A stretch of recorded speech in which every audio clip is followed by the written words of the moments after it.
السلام علیکم جی، حافظ احمد پوڈ کاسٹ پہ خوش آمدید. اور آج میرے ساتھ جو شخصیت موجود ہیں ان کے ساتھ بڑی ایک طویل نشست، بڑی طویل پوڈ کاسٹ پہلے ہو چکے جس کا بہت ہی پازیٹیو رسپانس آیا.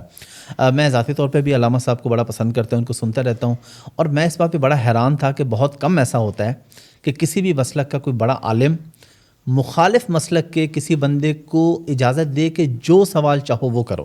میں نے لاسٹ ٹائم بڑے سخت سوالات پوچھے لیکن بڑے رسپیکٹ کے ساتھ، بڑے تحمل کے ساتھ میں نے پوچھا، اور علامہ صاحب نے اس سے زیادہ تحمل اور عزت کے ساتھ ان تمام سوالات کے جواب دیے جو ہم نے کہا جی آپ پہ یہ بھی الزام ہے، آپ پہ یہ بھی الزام ہے.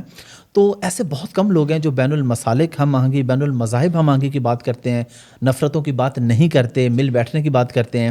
اور ہم نے بھی جب لاسٹ ٹائم آئے علامہ صاحب کے پاس ہم نے کھانا کھایا جی. بالکل آج ان سے سوال بھی کریں گے کہ کیا شیعہ سنی کا اور سنی شیعہ کا کھانا کھا سکتے ہیں. میں نے تو کھایا بھائی، اور بڑا پرتکلف کھایا، اور آج بھی ہم انشاءاللہ کھانا کھا کے جائیں گے. میں موجود ہوں عالم اسلام کی بڑی شخصیت شیعہ عالم جناب علامہ جواد نقوی صاحب کے ساتھ. علامہ صاحب بہت شکریہ آپ کے وقت کا. آپ کو جامع عروۃ الوثقیٰ میں تشریف فرمائی پر خوش آمدید کہتے ہیں، اور دوبارہ آپ نے ہمیں موقع دیا ہے کہ پھر آپ نے پوڈ کاسٹ پہ جو پبلک کے سوالات ہیں یا خود اپنے ہیں یا جو بھی آگاہی کے لیے عوام کی موجودہ حالات کے اندر ضروری ہے موقع دیا. آپ کا شکریہ ادا کرتے ہیں اور آپ کے لیے دعا گو ہیں کہ قوم و ملت کی آگاہی کے لیے اور ان کے دلوں کو جوڑنے کے لیے آپ کی کاوشیں اللہ توفیق دے اور جاری رہیں، اور اس کا اجر عظیم اللہ دے آپ کو انشاءاللہ. آمین. علامہ صاحب بہت شکریہ. کافی سارے سوالات ہیں. سب سے پہلے میں آپ سے یہاں سے شروع کرنا چاہوں گا. پچھلی جو میں نے پوڈ کاسٹ کی اس میں یقیناً زیادہ تر لوگوں کا تو پازیٹیو ہی رسپانس تھا. کچھ لوگوں نے جو ہمارے مسلک کے تھے، اہل سنت کے، انہوں نے مجھے تنقید کا نشانہ بنایا کہ آپ رافضیت کو پروموٹ کر رہے ہیں. اور دوسری طرف کچھ اہل تشیع ہمارے بھائیوں نے آ کے کمنٹ کیے کہ یہ علامہ صاحب سنی ہے، یہ شیعہ ہیں ہی نہیں، ان کا ہمارے ساتھ کوئی تعلق نہیں ہے، تو تم نے اگر شیعہ پہ کوئی بات کرنی ہے تو فلاں عالم سے یا کسی اور عالم سے کرو. تو میں جاننا چاہ رہا ہوں کہ آپ ذرا بتا دیں کہ آپ شیعہ ہیں کہ سنی ہیں. پہلے بسم اللہ الرحمن الرحیم. میں تو مسلمان ہوں سب سے پہلے، جیسا قرآن کریم کا حکم ہے ہمیں اور جیسا رسول اللہ صلی اللہ علیہ وآلہ وسلم نے اور حضرت ابراہیم خلیل علیہ الصلاۃ والسلام نے فرمایا ہے کہ خدایا میری ذریت میں سے امت مسلمہ قرار دے. اور ہمیں قرآن بار بار کہتا ہے لا تموتن الا وانتم مسلمون، مرو تو مسلم مرو، تم جیو تو مسلم جیو. تو یہ ہمارے لیے سعادت ہے کہ اللہ نے ہمیں مسلمان ہونے کی توفیق دی ہے.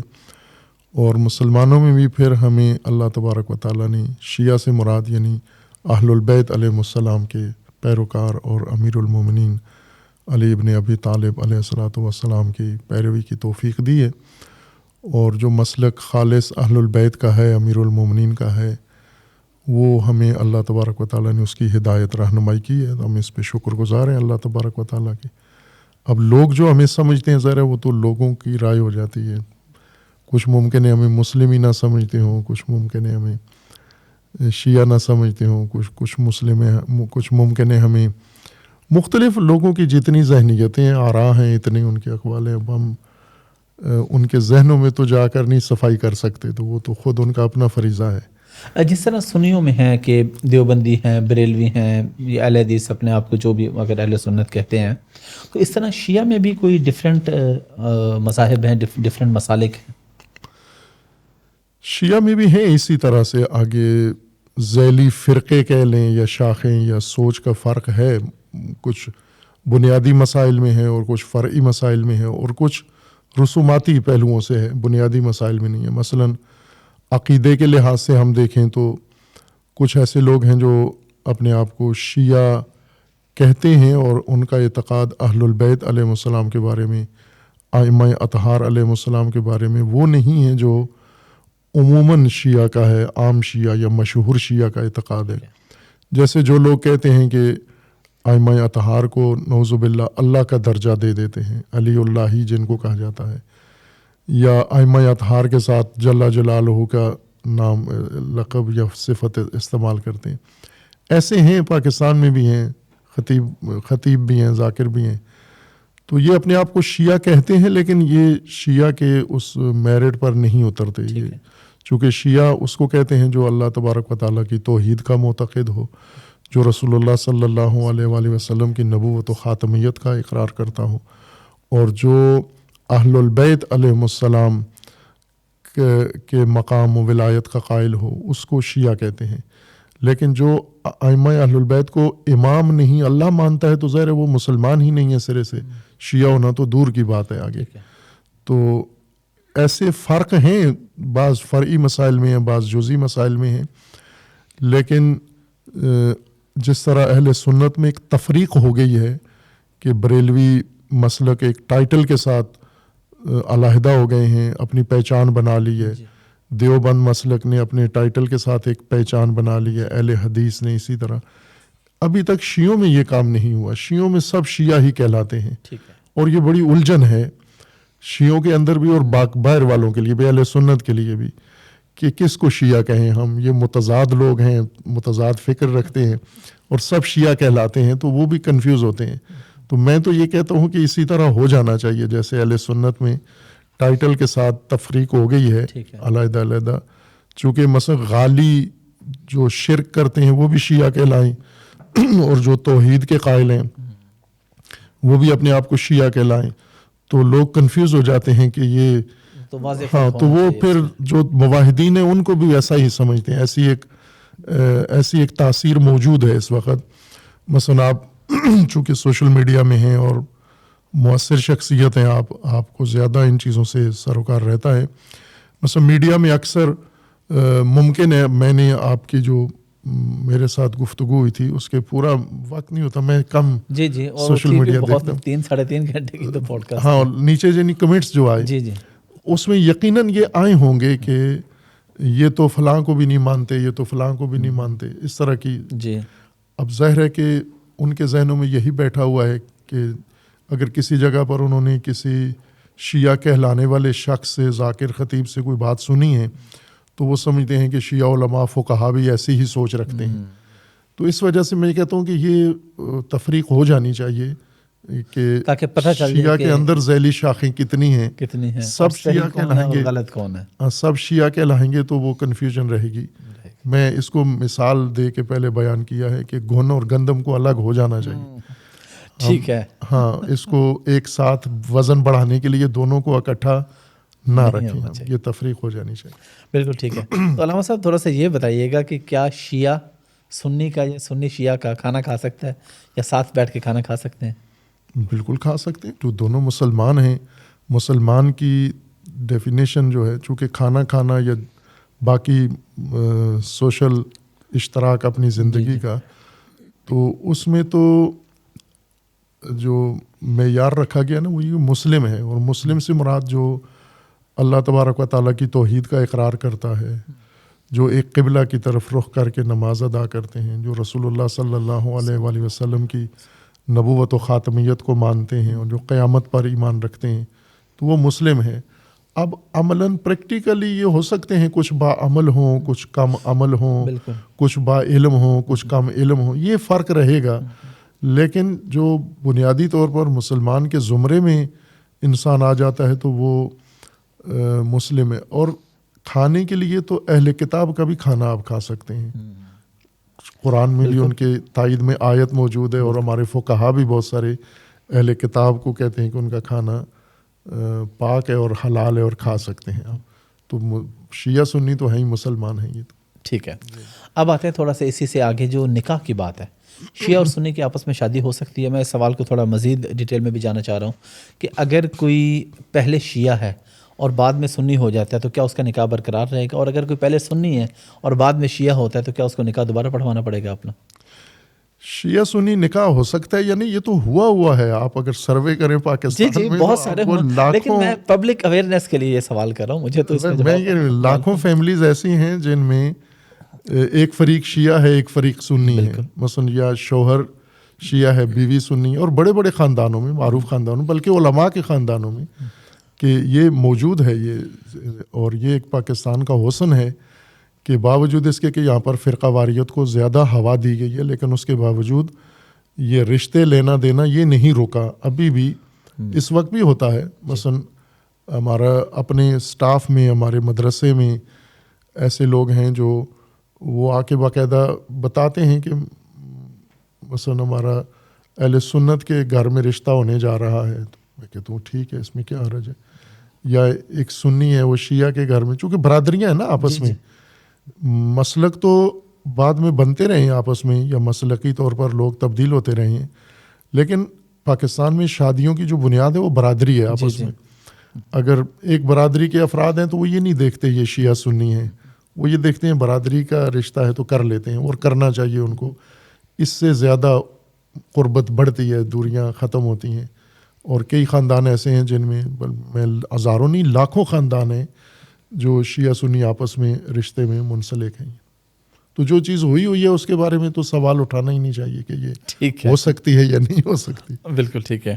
اب علامہ صاحب تھوڑا سا آتے ہیں چند سوالات رمضان کے حوالے سے. یہ افطار کے وقت میں اور سحری کے وقت میں فرق کیوں ہے اہل تشیع اور اہل سنت کا؟ افطار کے وقت میں فرق جو مغرب کا ہے وہ تو رمضان کے ساتھ مخصوص نہیں ہے، وہ عام دنوں کے لیے بھی ہے. ٹھیک ہے. چونکہ نماز کا ٹائم یا خصوصاً افطار کا ٹائم جو قرآن کریم نے اس کے لیے آیت کریمہ بیان کی ہے وہ ہے لیل. لفظ لیل استعمال ہوا ہے، یعنی آپ روزہ طلوع فجر سے رکھو، جب وہ دھاگا سیاہ اور سفید دھاگا تشخیص ہو جائے، الگ ہو جائے، یعنی صبح کا عالم فجر کا جب شروع ہو تو وہاں سے آپ امساک کرو، روزہ رکھو اور اس کو لیل تک جاری رکھو.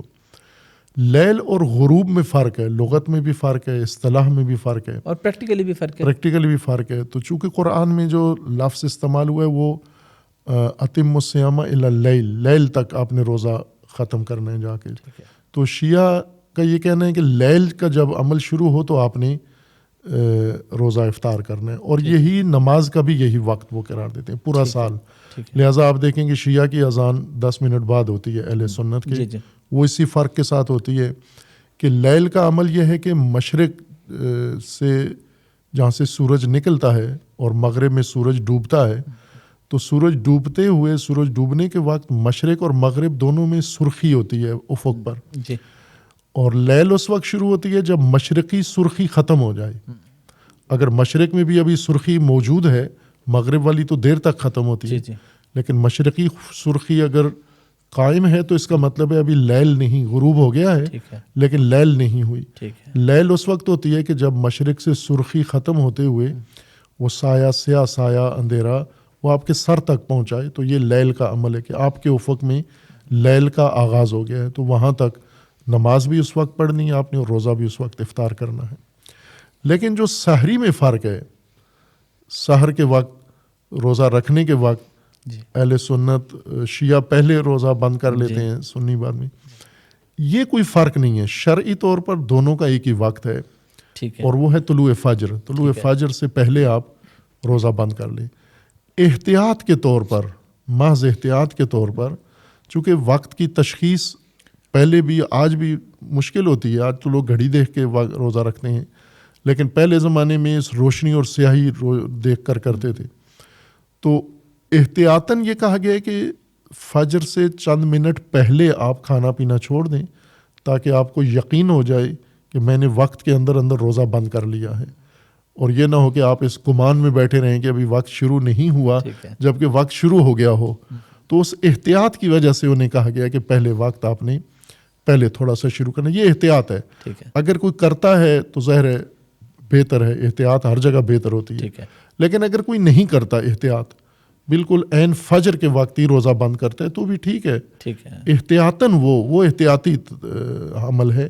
لیکن جو مغرب والا ہے یہ شرعی فرق ہے، یہ دونوں اس میں گنجائش نہیں ہے آپ. ہاں، اہل سنت کے ہاں غروب میں یار ہے کہ جو ہی سورج کی ٹکیا غروب ہو جائے، مغرب ہو جائے، تو آپ افطار بھی کریں، نماز بھی. لیکن شیعہ کہتے ہیں کہ وہ لیل کے وقت، اور یہ شیعہ نہیں بلکہ بعض اہل سنت کی بھی یہی رائے ہے کہ لیل کے وقت ہم روزہ بند کریں، روزہ کھولیں، اور نماز بھی لیل کے وقت شروع ہو جب لیل ہو جائے. ابھی ایک اور مسئلہ رمضان کے حوالے سے، تراویح کا اہل تشیع کے ہاں کیا کانسیپٹ ہے؟ تراویح نافلہ نماز ہے ماہ رمضان کی. سال بھر میں مختلف نافلہ نمازیں ہیں جو مسنون ہیں، رسول اللہ صلی اللہ علیہ وآلہ وسلم نے خود بھی پڑھی ہیں اور صحابہ کو بھی بتایا ہے، انہوں نے بھی پڑھی ہیں، اور اہل البیت علیہ السلام سے بھی مروی ہیں کہ یہ مسنون یا نافلہ نمازیں اہل البیت نے بھی بیان کی ہیں.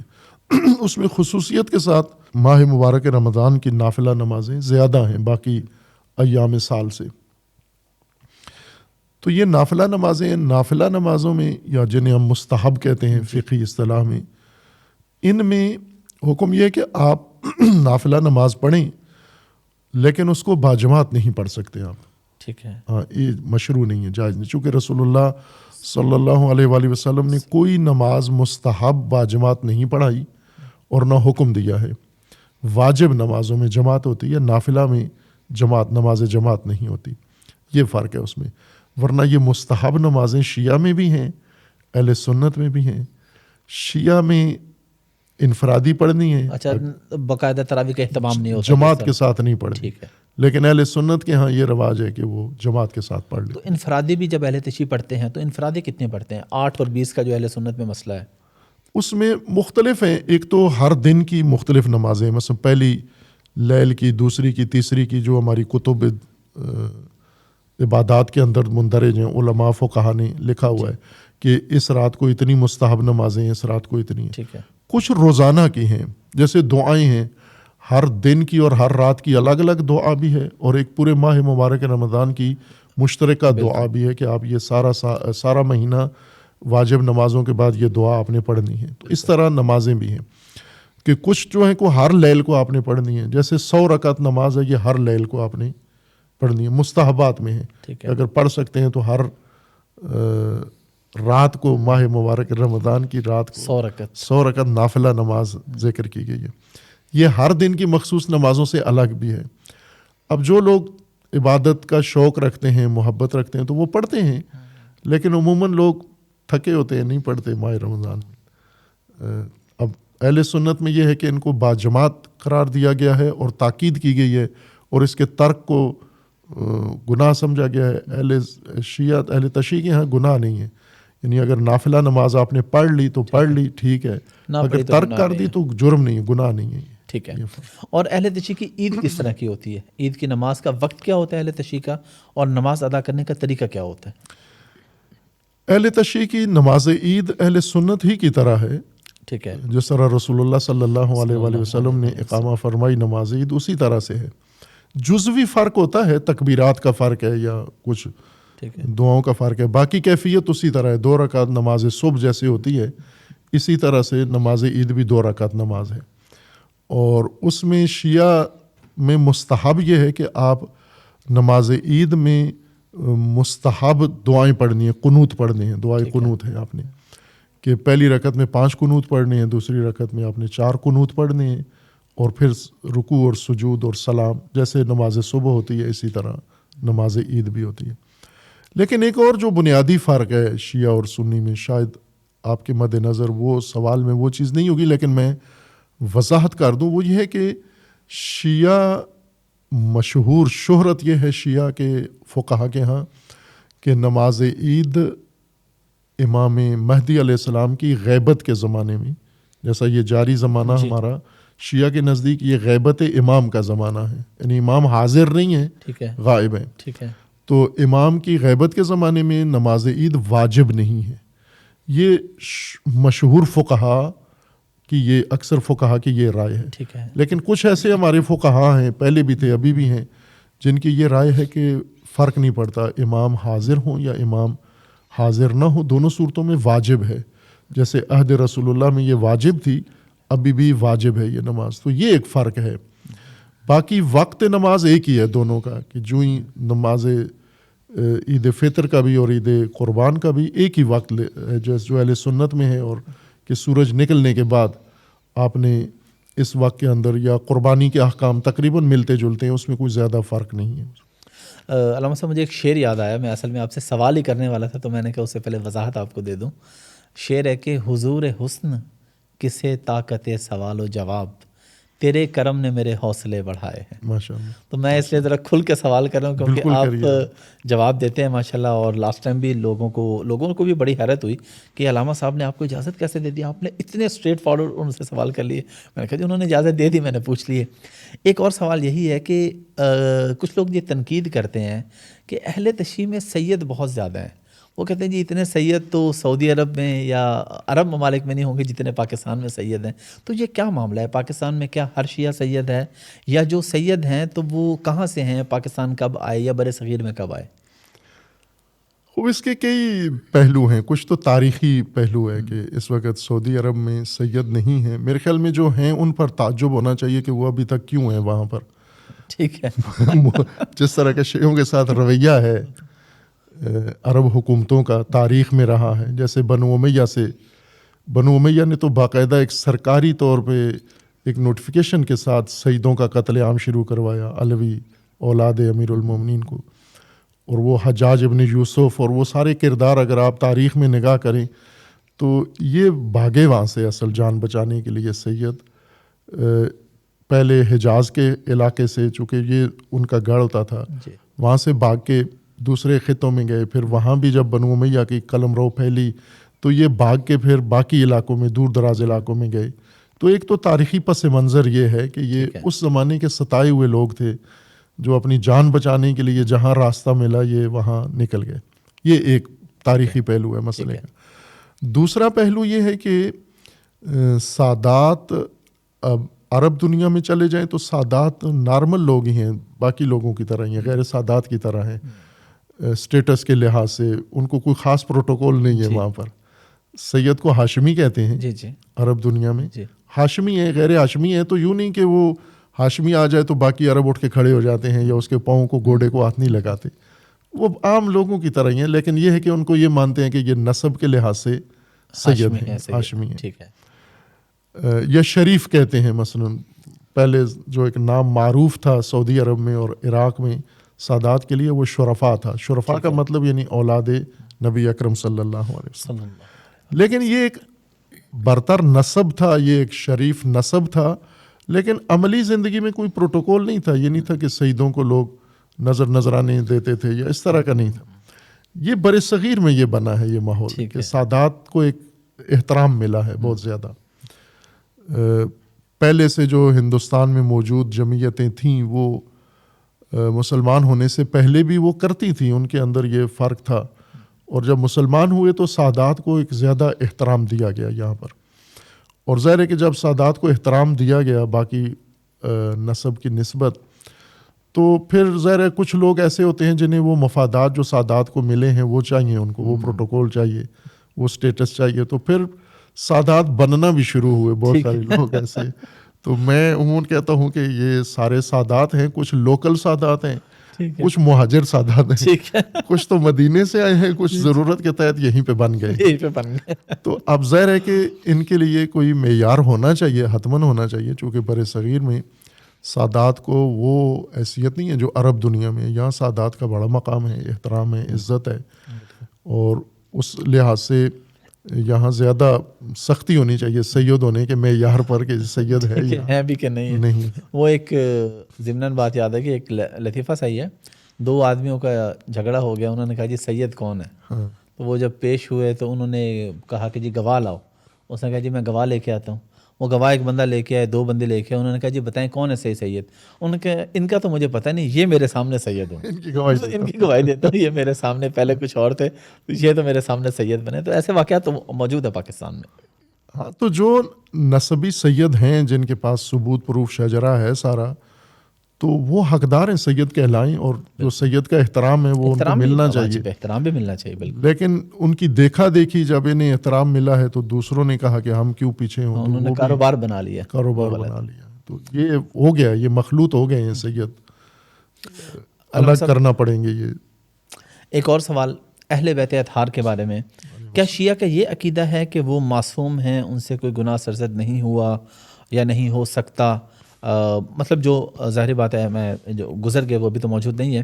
اور اہل سنت کے ہاں یہ عقیدہ ہے کہ صرف انبیاء معصوم ہیں، غلطیوں سے پاک ہیں. اس بارے میں آپ کا کیا عقیدہ ہے؟ اہل البیت سے مراد ایک تو یہ ہے نا کہ امیر المومنین اور حضرت سیدہ زہرا سلام اللہ تعالیٰ علیہا کی جو اولاد ہے ان کو ایک عام معنی میں اہل البیت کہا جاتا ہے. جی بالکل. ایک خاص معنی اہل البیت کا یہ ہے کہ جن کو عموماً آپ نے یہ اصطلاح شیعہ کی سنی ہوگی، 14 معصومین، 14 معصوم ہیں. جی بالکل. رسول اللہ صلی اللہ علیہ وآلہ وسلم اور 13 ان کے بعد بی بی فاطمہ زہرا ہیں، جی وہ بھی مقام عصمت رکھتی ہیں شیعہ اعتقاد کے مطابق، اور امیر المومنین علی علیہ السلام ہیں، اور پھر ان کی جو 12 ان سمیت یعنی 12 امام ہیں، ٹھیک ہے 11 بیٹے ان کے امام مہدی علیہ السلام تک، ان کے بارے میں کہا شیعہ اعتقاد یہ ہے کہ یہ معصوم ہیں، یعنی یہ خطا سے گناہ سے یہ بری ہیں، اللہ نے ان کو مقام عصمت عطا کیا ہے۔ لیکن جو ان کی اولادیں ہیں یا ان کے باقی بھائی ہیں یا ان کے باقی رشتہ دار ہیں، ان کے بارے میں نہیں کہتے عصمت، ان کے بارے نہیں، صرف جو امام ہے۔ اور دلیل بھی یوں نہیں ہے کہ چونکہ یہ اولاد ہیں علی و فاطمہ کی اس وجہ سے معصوم نہیں کہتے، بلکہ اس وجہ سے کہ اللہ نے انہیں منصب امامت دیا ہے۔ تو جس دلیل سے انبیاء کو کہا جاتا ہے معصوم ہیں، نبی کیوں معصوم ہونا چاہیے؟ چونکہ وہ لوگوں کی ہدایت پر مامور ہیں، اللہ سے دین اللہ کا لے کر لوگوں کی ہدایت کریں گے، تو اگر وہ خطا کار ہوں نعوذ باللہ تو ہدایت کے عمل میں خلل آ جائے گا، مقصد پورا نہیں ہوتا۔ تو اسی طرح شیعہ کا اعتقاد یہ ہے کہ ائمہ اطہار بھی مامور ہیں اللہ تبارک و تعالیٰ کی طرف سے، نبی نہیں ہیں، ان پر وحی نازل نہیں ہوتی، لیکن ان کے جو فرائض ہیں وہ نبیوں والے ہی ہیں، یعنی انبیاء کے بعد رسول اللہ کے بعد انہوں نے دین کی حفاظت کرنی ہے اور دین کی ہدایت کرنی ہے، تو وہ اگر خطا کار ہوئے تو بھی وہی خلل پیدا ہوگا جو انبیاء کے صورت میں کہا جاتا ہے۔ تو دلیل ایک ہی ہے دونوں کی عصمت کی، اور وہ امام ہونے کی وجہ سے معصوم انہیں کہتے ہیں، اولاد ہونے کی وجہ سے نہیں۔ اہل تشیع کے ہاں داڑھی کا کیا مسئلہ ہے؟ اہل سنت کے ہاں بھی اختلاف پایا جاتا ہے کہ چھوٹی داڑھی کو بھی داڑھی کنسیڈر کیا جاتا ہے، 40 قدم پہ جو نظر آئے وہ داڑھی ہے، لیکن عام قول یہ ہے کہ نہیں ایک مشت داڑھی ہونی چاہیے۔ ہم اہل تشیع میں زیادہ تر چھوٹی داڑھیاں دیکھتے ہیں، لیکن آپ کی داڑھی مکمل ہے ماشاءاللہ، تو اس کا مسئلہ کیا ہے؟ اس کا مسئلہ یہ کہ فقہی طور پر علماء فقہا نے یہ کہا ہے کہ یہ اب فقہی بنیاد یا فقہی نظریے پر موقوف ہے کہ داڑھی کے وجوب پر، فرض ہونے پر دلیل نہیں ہے کوئی۔ ٹھیک ہے، یہ بعض اہل سنت فقہا کا بھی ہے کہنا، اور شیعہ فقہا کا بھی بعض کا یہ کہنا ہے کہ داڑھی کے واجب ہونے، ہم واجب کہتے ہیں آپ فرض کہتے ہیں، جی کہ اس کے فرض ہونے پر کوئی دلیل نہیں ہے، اور دوسری طرف سے کہتے ہیں لیکن سنت ہے یہ، چونکہ حضور کی داڑھی تھی، ریش تھی، اور صحابہ اہل البیت کی سب کی تھی، تو سنت ہے۔ یہ اس وجہ سے ہے کہ دلیل کے طور پر فقہ میں جو احکام شرعیہ کے لیے دلیل کے طور پر پیش کیا جاتا ہے نا، وہ فرمان ہے رسول اللہ کا، کہ اگر رسول اللہ نے کہیں فرمایا ہے یہ واجب ہے تو واجب ہے وہ، لیکن اگر فرمایا نہیں ہے، کیا ہے، تو اس کو نہیں ہم کہہ سکتے کہ یہ واجب ہے۔ یہ ایک مبنی ہے۔ جیسے آج کل ایک صاحب اس طرح کی بنیادیں زیادہ بیان کر رہے ہیں کہ یہ احادیث میں جو کچھ بیان ہوا ہے، یا جیسے کہا جاتا ہے نا کہ سنت کی ڈیفینیشن کیا ہے، تو سنت انہوں نے ایک نیا معنی کر کے سنت کا دکھایا ہے، جبکہ پہلے شیعہ سنی دونوں کے درمیان متفق علیہ یہ نظریہ تھا کہ سنت کہتے ہیں نبی کے فرمان کو، نبی کے فعل کو، اور نبی کی خاموشی کو، کہ اگر کوئی اور فعل کر رہا ہے اور وہ دیکھ رہے ہیں اور خاموش رہے ہیں تو یہ بھی سنت ہے۔ یہ جو انہوں نے تائید کی ہے خاموش رہ کر، یہ خاموش تائید بھی سنت ہے، یہ اس کو تقریر کہتے ہیں۔ بالکل۔ تو انہوں نے آ کر کہا کہ نہیں یہ سنت نہیں ہے۔ اب جو لوگ اس 3 چیزوں کو سنت مانتے ہیں کہ جو نبی نے کیا ہے، جو نبی نے فرمایا ہے، اور جو نبی نے تائید کی ہے جس عمل کی، تو اگر ان تینوں کو سنت کہتے ہیں تو رسول اللہ صلی اللہ علیہ وسلم نے داڑھی رکھی تھی، اور کسی کو جنہوں نے داڑھی رکھی تھی ان سے کسی سے منڈوائی بھی نہیں ہے، اور ایک بھی ہمیں نمونہ اہل البیت پہ بھی نہیں ملتا کہ کسی نے داڑھی منڈوائی ہو یا چھوٹی داڑھی رکھی ہو۔ داڑھی کا معیار یہ ہے کہ عام دیکھنے والا آدمی کہے کہ یہ داڑھی ہے، کوئی معین سائز نہیں ہے کہ کتنی، ایک مٹھ ہونی چاہیے، اس سے کم ہونی چاہیے، زیادہ ہونی چاہیے۔ اب اہل حدیث میں دیکھیں وہ بہت لمبی داڑھی ارسال لحیہ کرتے ہیں، بعض ہیں جو چھوٹی رکھتے ہیں درمیانی، بعض بالکل چھوٹی کر دیتے ہیں۔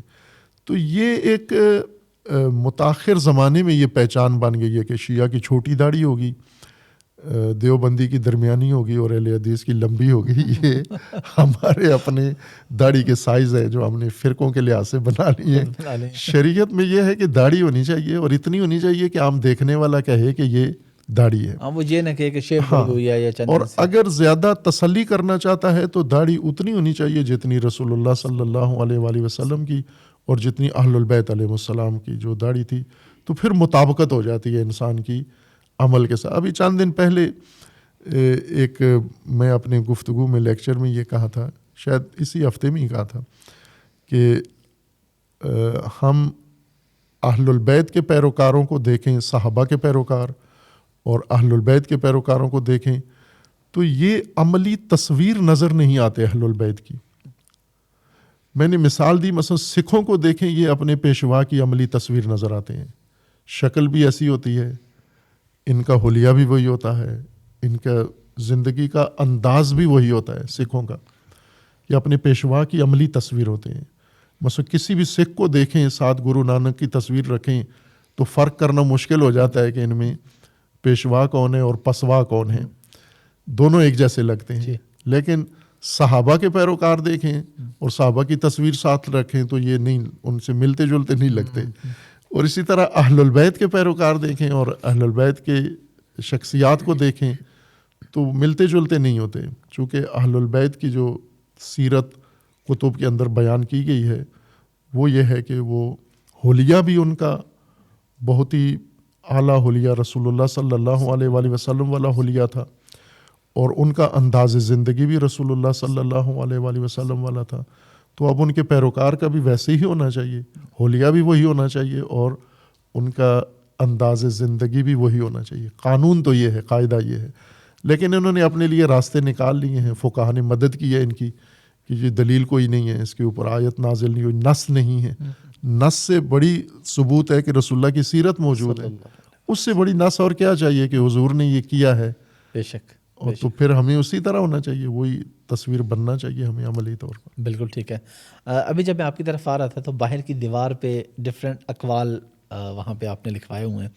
ان میں ایک یہ تھا کہ جب فرقہ واریت پھیلانے والے اکٹھے ہو سکتے ہیں اور نفرتیں پھیلا سکتے ہیں تو وحدت امت کی بات کرنے والے اکٹھے کیوں نہیں ہو سکتے؟ یہی میرا آپ سے سوال ہے. یہ تو ایک درد ہے, سمجھو بہت بڑا درد ہے یہ, کہ آج ہم پوری دنیا میں دیکھیں اگر تو دشمن سارے ایک ہیں. اسی طرح ہم قرآن کریم کے اصولوں کو دیکھیں جن میں سے وحدت امت ہے. امت قرآن نے جو ہمارے لیے سماجی ڈھانچہ تجویز کیا ہے اللہ تبارک و تعالیٰ نے کہ یہ آپ کو اختیار کرنا ہے, وہ امت ہے, وہ فرقہ نہیں ہے. بالکل. لیکن ہم اس کی طرف بالکل رغبت نہیں رکھتے, نہ ہمارے علماء متاسفانہ رغبت رکھتے ہیں اور پھر نہ ان کے پیچھے پیروکار اس طرف رغبت رکھتے ہیں. اور فرقہ بنا کر اور دوسرے فرقے کے مقابلے میں آنا یہ اپنے لیے بڑا ایک اہم اعزاز سمجھتے ہیں, فخر کرتے ہیں اس کے اوپر. جبکہ ہمیں قرآن کہتا ہے کہ نہ, لا تفرقوا, یہ کام نہیں کرنا. جو چیز تمہیں جدا کرے, فرقہ ڈالے, تفرقہ ڈالے, وہ نہ کرو آپ, بلکہ آپ ایک ہو جاؤ, اکٹھے ہو جاؤ, امت واحدہ بنو. وَلْتَكُمْ مِنْكُمْ أُمَّةٌ, امت بنو تم. اور امت شکن ہر کام وہ جرم ہے, وہ حرام ہے, لیکن اس کی قباحت ختم ہو گئی ہے. ہم نے اتنا فرقہ بازی کی ہے کہ مقدس کام ہو گیا ہے فرقہ بازی کرنا, تفرقہ ڈالنا, یہ ایک بڑا مقدس فریضہ بن گیا ہے. اور ہر فرقے کا جو فرقہ باز اور تفرقہ انداز آدمی ہے وہ ہیرو ہے اس فرقے کا. بالکل. اور اس فرقے کے اندر اگر کوئی وحدت و امت کی بات کرتا ہے تو وہ معتوب ہے, ان کے عتاب کا شکار ہوتا ہے, اس کے اوپر شک کرنے لگتے ہیں کہ یہ ہے صحیح ہے بھی ہے یا نہیں, کسی اور کے ساتھ ملا کسی اور کے ساتھ ملا ہوا ہے. تو یہ تو ایک بہت بڑا درد ہے کہ آپ کے دشمن ایک ہو جاتے ہیں تو آپ کیوں ایک نہیں ہو سکتے؟ رکاوٹ کیا ہے آپ کو؟ جبکہ حکم اللہ تبارک و تعالیٰ کا یہ ہے کہ آپ ایک ہو جائیں, اور ایک ہونا چاہیے ہمیں. اس کے بارے میں کوئی گنجائش نہیں ہے جو ہم وحدت ختم کر کے جو بھی شکل بنا لیں, اس کی کوئی گنجائش نہیں ہے ہمارے پاس. ہمیں امت ہی کے لوا کے نیچے چلنا ہوگا. جو اللہ نے ہمارے لیے نظام مقرر کیا راستہ, وہی ہمیں اختیار کرنا ہوگا. امت کے متبادل راستہ اللہ نے کوئی تجویز نہیں کیا. جیسے صراط مستقیم کے متبادل کوئی راستہ نہیں ہے, امت کے متبادل بھی کوئی شکل, کوئی شیپ, کوئی چیز ہمارے لیے جائز نہیں ہے. اس کو ہمیں کافی محنت کی ضرورت ہے. جس طرح ہمارے ملک میں الحمدللہ چند شخصیات ہیں جو اس کام کو ترویج کرتے ہیں, امت سازی اور امت کو جوڑنے کا کام کرتے ہیں, محبتیں پھیلاتے ہیں, لیکن یہ مزید زیادہ ضرورت ہے, شدت کے ساتھ اس کی ضرورت ہے, ہونا چاہیے. علامہ صاحب پچھلے دنوں مدارس بل کا کافی مسئلہ رہا ہمارے ملک میں, اور اس میں ہم نے آپ کو بھی دیکھا, باقی بھی علماء اکٹھے تھے, تو کچھ ایک خاص طبقہ ہے جنہوں نے کہا جی یہ سارے جو ہیں یہ تو سرکاری علماء ہیں, ایسے بھی تنقید کا سامنا کرنا پڑا. بیسیکلی میں جاننا چاہ رہا ہوں کہ مدارس بل یا ایکٹ یا رجسٹریشن یہ ہے کیا, اور اس کا مسئلہ کیا ہے؟ وزارت تعلیم کے ساتھ یا وزارت صنعت و تجارت کے ساتھ جو بھی لوگ اس کے بارے میں کہہ رہے ہیں, ہونا کیا چاہیے؟ اس مسئلے کا ایک پس منظر ہے, جب تک وہ نہ سامنے آئے نا تو یہ موجودہ بحران سمجھ میں نہیں آئے گا پورے طور پر. پلیز وضاحت فرما دیں. پس منظر یہ ہے کہ مدارس شروع میں جب پاکستان بنا اور پاکستان بننے کے ایک مدت تک جی مدارس کے بارے میں حکومت کی کوئی پالیسی نہیں تھی, چونکہ حکومت مدارس بناتی نہیں تھی, مدارس کو مانتی بھی نہیں تھی, اور مدارس اپنے طور پر متدین لوگ بناتے تھے, علماء بناتے تھے, ٹھیک ہے, اور بنا کے ان کو کسی نہ کسی طریقے سے لوگوں کے تعاون سے چندوں سے مدرسے بنتے بھی تھے اور چندوں سے مدرسے چلتے بھی تھے. اور وہ چندہ اسکیم آپ تو اس وقت مجھے یاد ہے بچپن میں ہم نے دیکھا یہ مدرسوں کا حال, بلکہ اسی وجہ سے میرا مدرسے میں آنا ایک دشوار عمل تھا بہت, چونکہ مدرسوں کی شہرت اچھی نہیں تھی. مدرسوں میں جانے کا مطلب یہ ہوتا تھا کہ مانگ کے کھانا, چونکہ مدرسوں کے طلبہ ہم دیکھتے تھے وہ شام کو چھٹی ہوتی تھی 3-4 بجے مغرب سے پہلے, تو وہ کٹوریاں لے کے پلیٹیں لے کے نا تو گاؤں میں اور شہر میں محلے میں گھومنا شروع ہوتے تھے, تو ہر آدمی کچھ نہ کچھ اس میں ڈال دیتا تھا, پھر یہ لے کر آتے مدرسے میں تو سارے مل بیٹھ کے یہ کھاتے تھے. یہ طریقہ تھا مدرسے کا. میرے والد صاحب خود عالم دین ہیں, انہوں نے بتایا کہ ہم نے یہ کیا ہوا ہے, بالکل ایسا ہی. یا ایسا ہوتا تھا کہ کسی ایک طالب علم کا ایک گھر پہ کھانا لگا وہ وہاں سے جا کے اپنا لے آتا اور یہ معاملہ ہوتا تھا. یا کسی کے ختم قرآن ہوا یا کوئی جی بالکل دیگ شیک پک گئی تو وہ, یا بچا ہوا کھانا مدرسوں میں. تو مدرسوں کی ایک بری حالت تھی, قسم پرسی کا عالم تھا, اور اس حوالے سے مدرسے کا کوئی وقار نہیں تھا معاشرے کے اندر, اور لوگ ترجیح نہیں دیتے تھے کہ اپنے بچوں کو مدرسے میں دینی عالم بنائیں. میں خود جب ارادہ کیا مدرسے میں داخل ہونے کا تو مجھے سب سے بڑا جو مشکل پیش آئی خاندان میں وہ یہی تھی. بھائی کہ میں خود ایک غریب خاندان سے تھا, ایک فقیر خاندان سے, وہ کوئی یوں نہیں تھا کہ مالدار, لیکن ان فقیروں کو بھی یہ برداشت نہیں تھا کہ ہمارا بچہ مدرسے میں جائے. وہ کہتے تھے کہ وہاں مانگ کے کھانا پڑتا ہے, وہاں یہ ہوتا ہے. تو یہ میں اس لیے حوالہ دیا ہے کہ مدرسے پہلے اپنے حال پر چھوڑ دیے گئے تھے, لوگ چندے کر کے اور اس طرح مشکل سے مدرسہ بناتے تھے اور اس سے زیادہ مشکل سے مدرسہ چلاتے تھے. پھر بیچ میں ایک اہم موڑ آیا پاکستان کے اندر, اور وہ افغانستان کا جب جہاد شروع ہوا, جنگ شروع ہوئی, اس کے اندر مدارس کی اہمیت بڑھ گئی, چونکہ اب انہیں جہادی لوگ چاہیے تھے, اور مجاہدوں کی فیکٹریاں, چونکہ ہماری فوجیوں کو بچانا چاہتے تھے کہ فوجی کوئی نہ مرے, فوجی محفوظ رہیں. اگر فوج ہماری باقاعدہ تھی ان کو افغانستان بھیجتے, یہ لڑتے یہ کرتے, لیکن انہوں نے ایسا نہیں کیا, بلکہ جو نان اسٹیٹ جو ہوتے ہیں ایکٹیویٹس ان کو آگے کیا, انہوں نے مدارس کو آگے لائے, جہادی کلچر بنایا. یہاں مدرسوں کی بڑی اہمیت بڑھ گئی, اور جو مدرسے بنے ہوئے تھے وہ بھی اس فضا میں لے آئے, اور جو نئے بنائے گئے ان کو بھی اس میں, اور مدرسوں کے اندر جہادی ایک رجحان پیدا ہو گیا. سارے مدارس میں نہیں ہوا, کچھ مدارس میں, ٹھیک ہے, دیوبند کے کچھ مدارس میں ہوا اور کچھ علاقوں میں ہوا, باقی مدارس اس کام میں نہیں شامل نہیں ہوئے.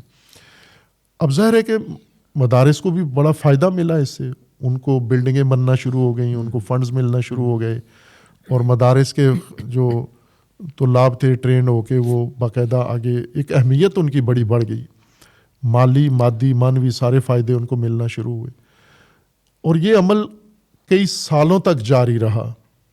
یہ ہمیں یاد ہے یہ عمل, ذرا ہم اس وقت طالب علم ہی تھا میں, تو جس سال افغانستان جنگ شروع ہوئی اسی سال گویا ہمارا طالب علمی کا سفر بھی شروع ہوا. اچھا, تو وہ دور دیکھا ہوا ہے ہم نے پورا. اور پھر اس کے بعد ظاہر ہے حالات تبدیل ہو گئے، افغانستان کے حالات، پاکستان کے حالات، عالمی حالات. تو وہ جو جہادی طبقہ تھا اس کو کنٹرول کرنا تھا، ابھی جہاد سے باہر نکالنا تھا. اب ظاہر ہے کہ آپ اگر کسی مدرسے کو یا کسی طبقے کو بہت نوازتے ہیں، اس کو بڑی سہولتیں دیتے ہیں، پھر ناگہان اس کو چھوڑ دیتے ہیں، تو ظاہر ہے کہ اب آپ نے تو اپنا سسٹم چلا لیا لیکن وہ تو ابھی مشکل میں ہے.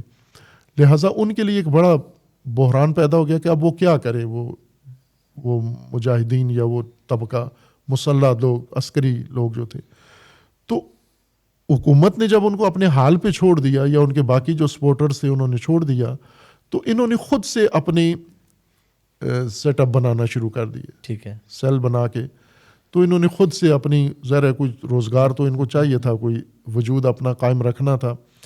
پھر جب انسان کو ایک معاشرتی مقام بھی مل جائے، ایک عزت بھی مل جائے، پھر اس کے پاس طاقت بھی ہو، بندوق بھی ہو، اسلحہ بھی ہو اور اس کی بیک بھی ہو، تو پھر وہ ویسے ہی نیت انسان کی بن جاتی ہے اس طرح کے کاموں میں. تو پھر ان کو کنٹرول کرنے کا وقت آیا کہ اب ان مجاہدین کو ہم جہاد سے باہر نکالیں. تو متبادل انہیں کچھ نہیں دیا گیا، انہیں شدت پسند قرار دے کر مذمت ہونا ان کی شروع ہو گئی. یہ شدت پسند، یاد ہوگا آپ کو وہ اصطلاح استعمال کرتے تھے، فنڈامنٹل ہیں یہ لوگ، بنیاد پرست ہیں یہ لوگ. اور شدت پسند، پہلے بنیاد پرست کہا گیا، پھر شدت پسند کہا گیا، پھر دہشت گرد. پھر آہستہ آہستہ یہ بڑھتا گیا یہ سلسلہ، یعنی یہ دہشت گردی میں آ گئے. دہشت گرد اس وقت ان کو کہا گیا جب یہ ریاست کے خلاف اٹھ کے کھڑے ہوئے، اس وقت ان کو ٹائٹل دیا گیا دہشت گردی کا. اس سے پہلے مجاہدین تھے، پھر یہ بنیاد پرست بنے، پھر یہ شدت پسند بنے، پھر یہ جب ریاست کے خلاف اٹھے تو دہشت گرد ہو گئے. اب ان کو دہشت گردی کو کنٹرول کرنا خود پاکستانی ریاست کا بھی ایک چیلنج بن گیا. عالمی اداروں نے، بعض ملکوں نے پاکستان کے لیے، خصوصاً بھارت نے یہ موقع سے فائدہ اٹھایا پاکستان کی اس کمزوری سے، کہ انہوں نے عالمی اداروں میں اپنا اثر رسوخ بڑھا کر پاکستان کو ایک دہشت گردی کی حامی ریاست قرار دیا. کہ پاکستان وہ ریاست ہے جہاں ریاستی طور پر دہشت گردی کی سرپرستی ہوتی ہے، فنڈز دیے جاتے ہیں اور ان کو سہولتیں دی جاتی ہیں. بھارت کا مقصود یہ تھا کہ کشمیر کے عمل میں جو پاکستان کا حصہ ہے اس کو کنٹرول کرے، لیکن اس نے یہ نہیں کہا کہ کشمیر میں پاکستان کی مداخلت دہشت گردی ہے، بلکہ اس نے اوورال کہا کہ پاکستان ایک ایسی ریاست ہے جو دہشت گردی کی سرپرستی کر رہی ہے. اور پھر عالمی اداروں نے دباؤ ڈالنا شروع کیا. FATF کی بلیک لسٹ میں یہ آ گئے، پھر وہاں سے گرے لسٹ میں آئی. گرے لسٹ میں یعنی لٹکا ہوا ہے معاملہ ان کا کہ آپ دہشت گردی کنٹرول کریں. دہشت گردی کنٹرول کرنے کے لیے اب بھی موجود ہے، ریکارڈ پہ نیٹ پر بھی موجود ہے. FATF نے ان کو 34 نکات لکھ کے دیے، ٹھیک ہے، کہ یہ 34 نکات، یہ پوائنٹ آپ پورے کریں گے. ان 34 نکات میں یہ بھی شامل تھا کہ دہشت گردی کے جو مراکز ہیں جہاں دہشت گردی ہوتی ہے وہ مدارس ہیں آپ کے. پھر حکومت نے وقف کا ایک قانون بنایا، چونکہ اوقاف بھی انہوں نے کہا کہ دہشت گردی میں استعمال ہوتا ہے. اسی طرح مدارس دہشت گردی میں استعمال ہوتے ہیں، مساجد دہشت گردی میں استعمال ہوتی ہیں. تو یہ ساری چیزیں عالمی اداروں نے ان کو لکھ کے دیا کہ یہ 34 پوائنٹ آپ پورے کریں. اور ان میں پھر انہوں نے، ایک تو اندرونی ہماری مشکل تھی کہ ریاست کو خود دہشت گردی کنٹرول کرنی تھی، چونکہ ان لوگوں کا رخ ریاست کی طرف مڑ گیا تھا. اور دوسری طرف سے عالمی اداروں نے دباؤ ڈالنا شروع کیا. تو انہوں نے پھر سنجیدگی اختیار کی کہ ہم دہشت گردی کو کنٹرول کرتے ہیں، دہشت گردی کا کنٹرول کے لیے مدارس کو کنٹرول کیا جائے. لہٰذا مدارس جو پہلے شروع میں بالکل ہی قسم و پرسی میں تھے، کوئی پرسان حال نہیں تھا، کوئی ایکٹ نہیں تھا، کوئی پالیسی نہیں تھی، کوئی حکومت کی طرف سے کچھ بھی نہیں تھا، آزاد اپنے حال پہ چھوڑے ہوئے. جیسے بیکاری ہوتے ہیں نا، مانگ رہے ہیں تو حکومت پر بوجھ نہیں ہے، خود مانگ کے اپنا پیٹ بھر لیتے ہیں. حکومت کہتے ہیں ٹھیک ہے بھائی، ہم سے ٹھیک ہے بھائی، ہاں مانگ کے کھا رہے ہو تو کھاتے رہو، ہمیں نہ چھیڑتے ہو نہ ہماری طرف آؤ. لیکن جب افغانستان کی جنگ شروع ہوئی تو پھر مدارس کی اہمیت بڑھی، لیکن نہ سارے مدارس، کچھ کی. پھر اس کے بعد جو عسکری کام شروع ہوئے، مذہبی دہشت گردی عروج پہ گئی. ان کو جب کنٹرول کرنے کا وقت آیا تو اب ان کا رخ مدارس کی طرف موڑا اور اب انہوں نے قانون بنایا کہ مدارس کو رجسٹرڈ ہونا چاہیے. اس سے پہلے وہ مدارس رجسٹرڈ ہوتے تھے جنہیں کوئی سرکاری بینیفٹ حاصل کرنا ہوتا تھا, لیکن جس کو کوئی نہیں ہوتا تھا, جس کی ضرورت نہیں, وہ رجسٹرڈ ہی نہیں ہوتے تھے. ابھی بھی آپ دیکھیں کراچی میں سینکڑوں ہزاروں ایسے مدارس ہیں جو رجسٹرڈ نہیں ہیں. پنجاب میں ایسے مدارس ہیں, چونکہ جہاں کسی مولانا کو تھوڑا سا اثر رسوخ ملتا ہے, مثلا مولانا کو تراویح پڑھانے لائے تھے, اس نے آ کے رمضان گزارا, اس کو جان پہچان ہو گئی, وہی ٹیک گیا, ہاں چلو مدرسہ بناتے ہیں. مدرسہ کے لیے زمین چاہیے ہوتی تھی, سرکاری زمین پہ قبضہ کر کے مدرسہ بنا لیتے تھے چندہ کر کے, یا مسجد بنا لیتے تھے. اور ایسے بہت سارے مدارس ہیں. یہ ابھی دھیان نہیں ہے ہماری ریاست کا کہ مدارس کو تکلیف ڈسٹرب کرنے کا. ایک یہ بھی ہے کہ ان کی زمینیں دیکھو کہ کس کے نام کے, یہ تو سرکاری زمینوں پہ بہت سارے بنے ہوئے ہیں, تو یہ بھی ایک کر سکتے ہیں. میں دھیان نہیں ڈلوا رہا ان کا, لیکن بتا رہے ہیں اگر چاہیں تو یہ کر سکتے ہیں کہ سرکاری زمینوں پہ بنتے شروع ہو گئے. پھر جب انہیں کنٹرول کا وقت آیا اور خصوصاً انہیں لسٹ ملی باہر سے, تو انہوں نے کنٹرول کے لیے اب تدبیر سوچی کہ مدارس کو کسی کنٹرول میں رکھیں, اور اس کے لیے کہ پہلے یہ کہ رجسٹرڈ ہوں, یہ سارے رجسٹرڈ ہوں. اس سے پہلے مدارس رجسٹرڈ تھے سوسائٹی ایکٹ کے تحت, جو تھے جو ضرورت سمجھتے تھے. سوسائٹی ایکٹ میں اس طرح رجسٹرڈ نہیں ہوئے کہ حکومت کی پالیسی تھی کہ مدارس کے لیے قانون یہ ہے کہ سوسائٹی میں, بلکہ سوسائٹی ایکٹ آج بھی آسان ترین رجسٹریشن کا عمل ہے. ٹھیک ہے, آپ بھی اگر ٹرسٹ بنانا چاہیں تو مشکل بنے گی, کمپنی بنانا چاہیں تو مشکل بنے گی, کوئی اور لیگل آپ ڈھانچہ بنانا چاہیں, سب سے آسان ڈھانچہ سوسائٹی ہے. ٹھیک ہے, تو چونکہ یہ آسان تھا یہ عمل, لہٰذا لوگ اس کی طرف چلے. جن کو ضرورت محسوس ہوتی تھی سوسائٹی میں جا کے رجسٹر کروا کے پھر اس سے مدرسہ چلاتے تھے. ٹھیک ہے, اور سوسائٹی میں بھی مدرسہ رجسٹرڈ نہیں ہوتا تھا, مدرسہ بنانے والی ٹرسٹ یا انجمن رجسٹرڈ ہوتی تھی, مدرسہ پھر بھی ان رجسٹرڈ تھا. ٹھیک ہے, اب انہوں نے یہ قانون بنایا ہے 2019 میں کہ مدارس کو رجسٹریشن, ہر مدرسے کو رجسٹرڈ ہونا پڑے گا, اور وہ وزارت تعلیم میں رجسٹرڈ ہونا پڑے گا, چونکہ تعلیمی ادارے اور یہ مدارس کے آپس میں, حکومت اور مدارس کے آپس میں مشاورت سے اور تفاہم سے ہوا, معاہدے کے ساتھ ہوا ہے, یہ یوں نہیں کہ یک طرفہ ہوا ہے. اب جب کہ یہ رجسٹرڈ ہو گئے, قانون بن گیا, تو رجسٹریشن کی طرف جب آئے تو ریاست عالمی اداروں کے دباؤ میں یہ چاہتی ہے کہ مدارس کے تمام قوائف ہمارے علم میں ہونی چاہیے, اور مدارس کے اندر مداخلت کا ہمیں حق ہونا چاہیے, اختیار ہونا چاہیے. ہم کسی وقت کسی مدرسے کے امور میں دخالت کر سکتے ہیں, اس کے سیکریٹس جان سکتے ہیں, اس کے باقی کام. یہ مدارس کو تحفظ ہے کہ یہ نہیں ہونا چاہیے.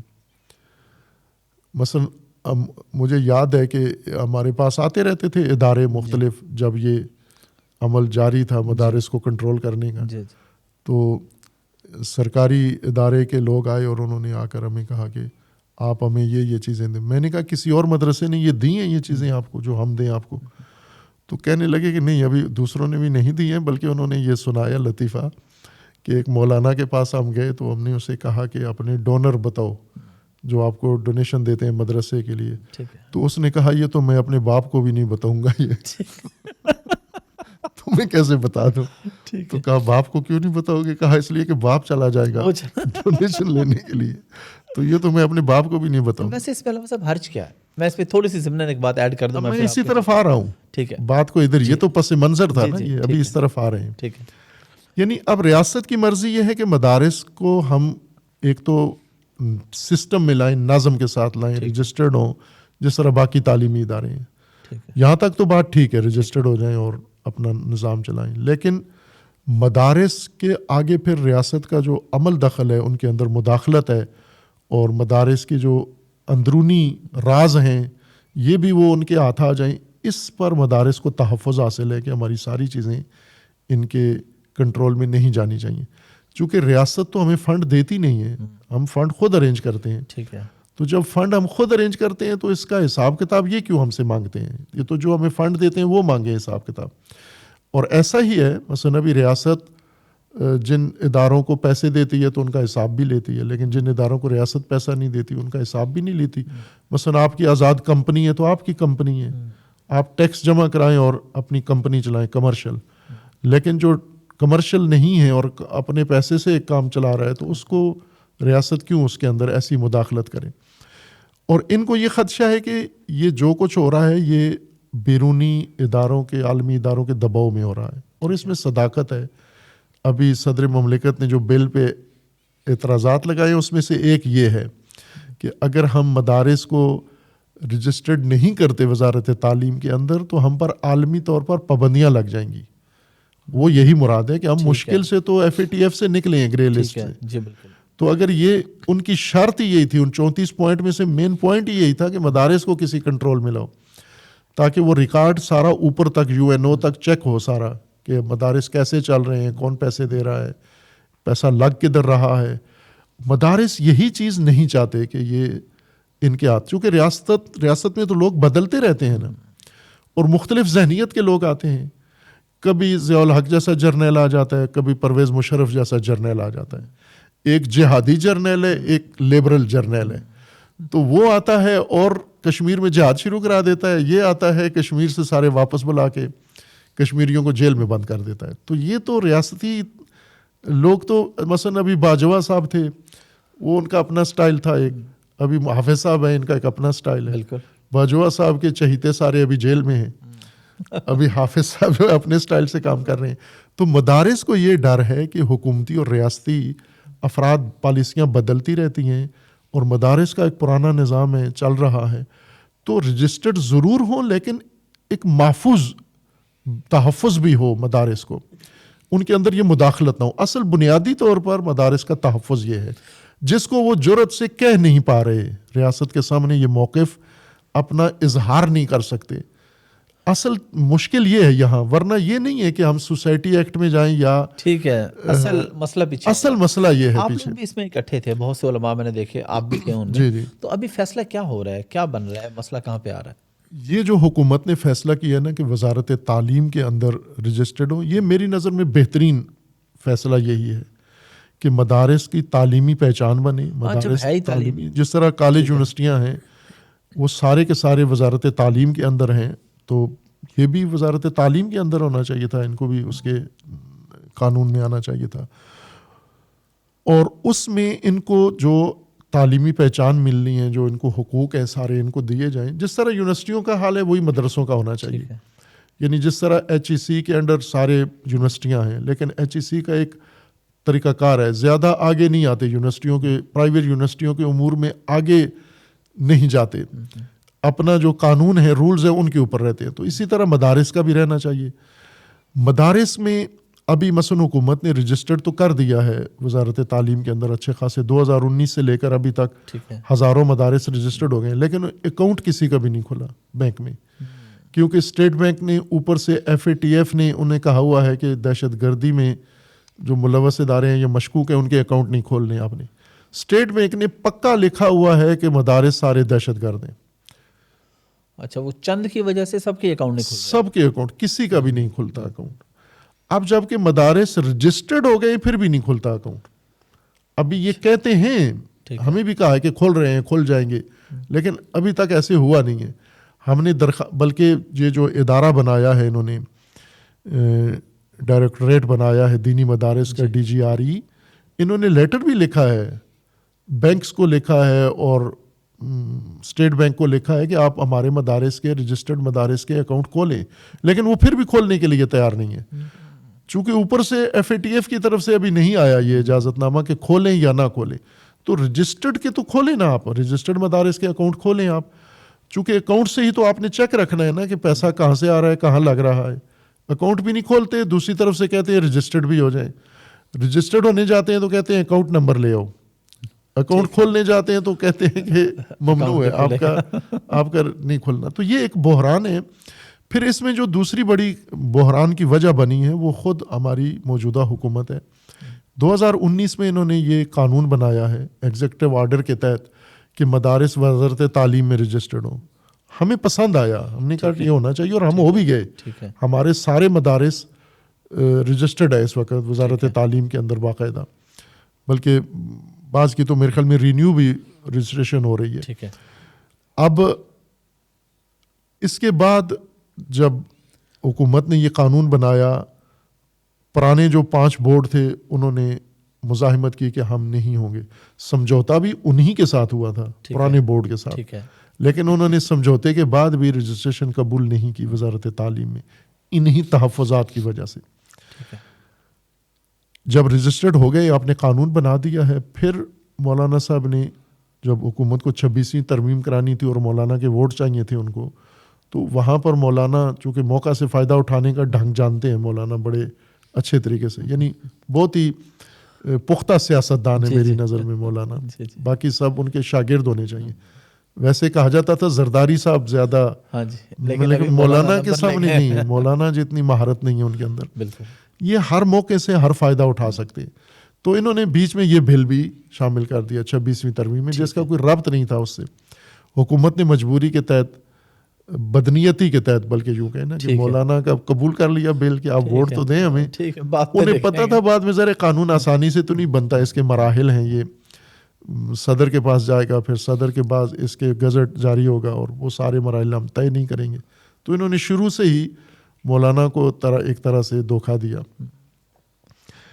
اب سوال یہ ہے، اس دن جو اجلاس اسلام آباد میں تھا، میں نے اس میں بھی 3 وفاقی وزیر بیٹھے ہوئے تھے، میں نے انہیں مخاطب ہو کے کہا کہ آپ یہ بتائیے کہ جب 2019 میں آپ نے قانون بنا دیا ہے کہ مدارس وزارت تعلیم کے تحت اندراج ہوں گے، تو پھر آپ نے یہ بل پارلیمنٹ میں حکومت نے کیوں پاس کروایا؟ یہ تو خود آپ نے یہ بحران کھڑا کیا نا. یہ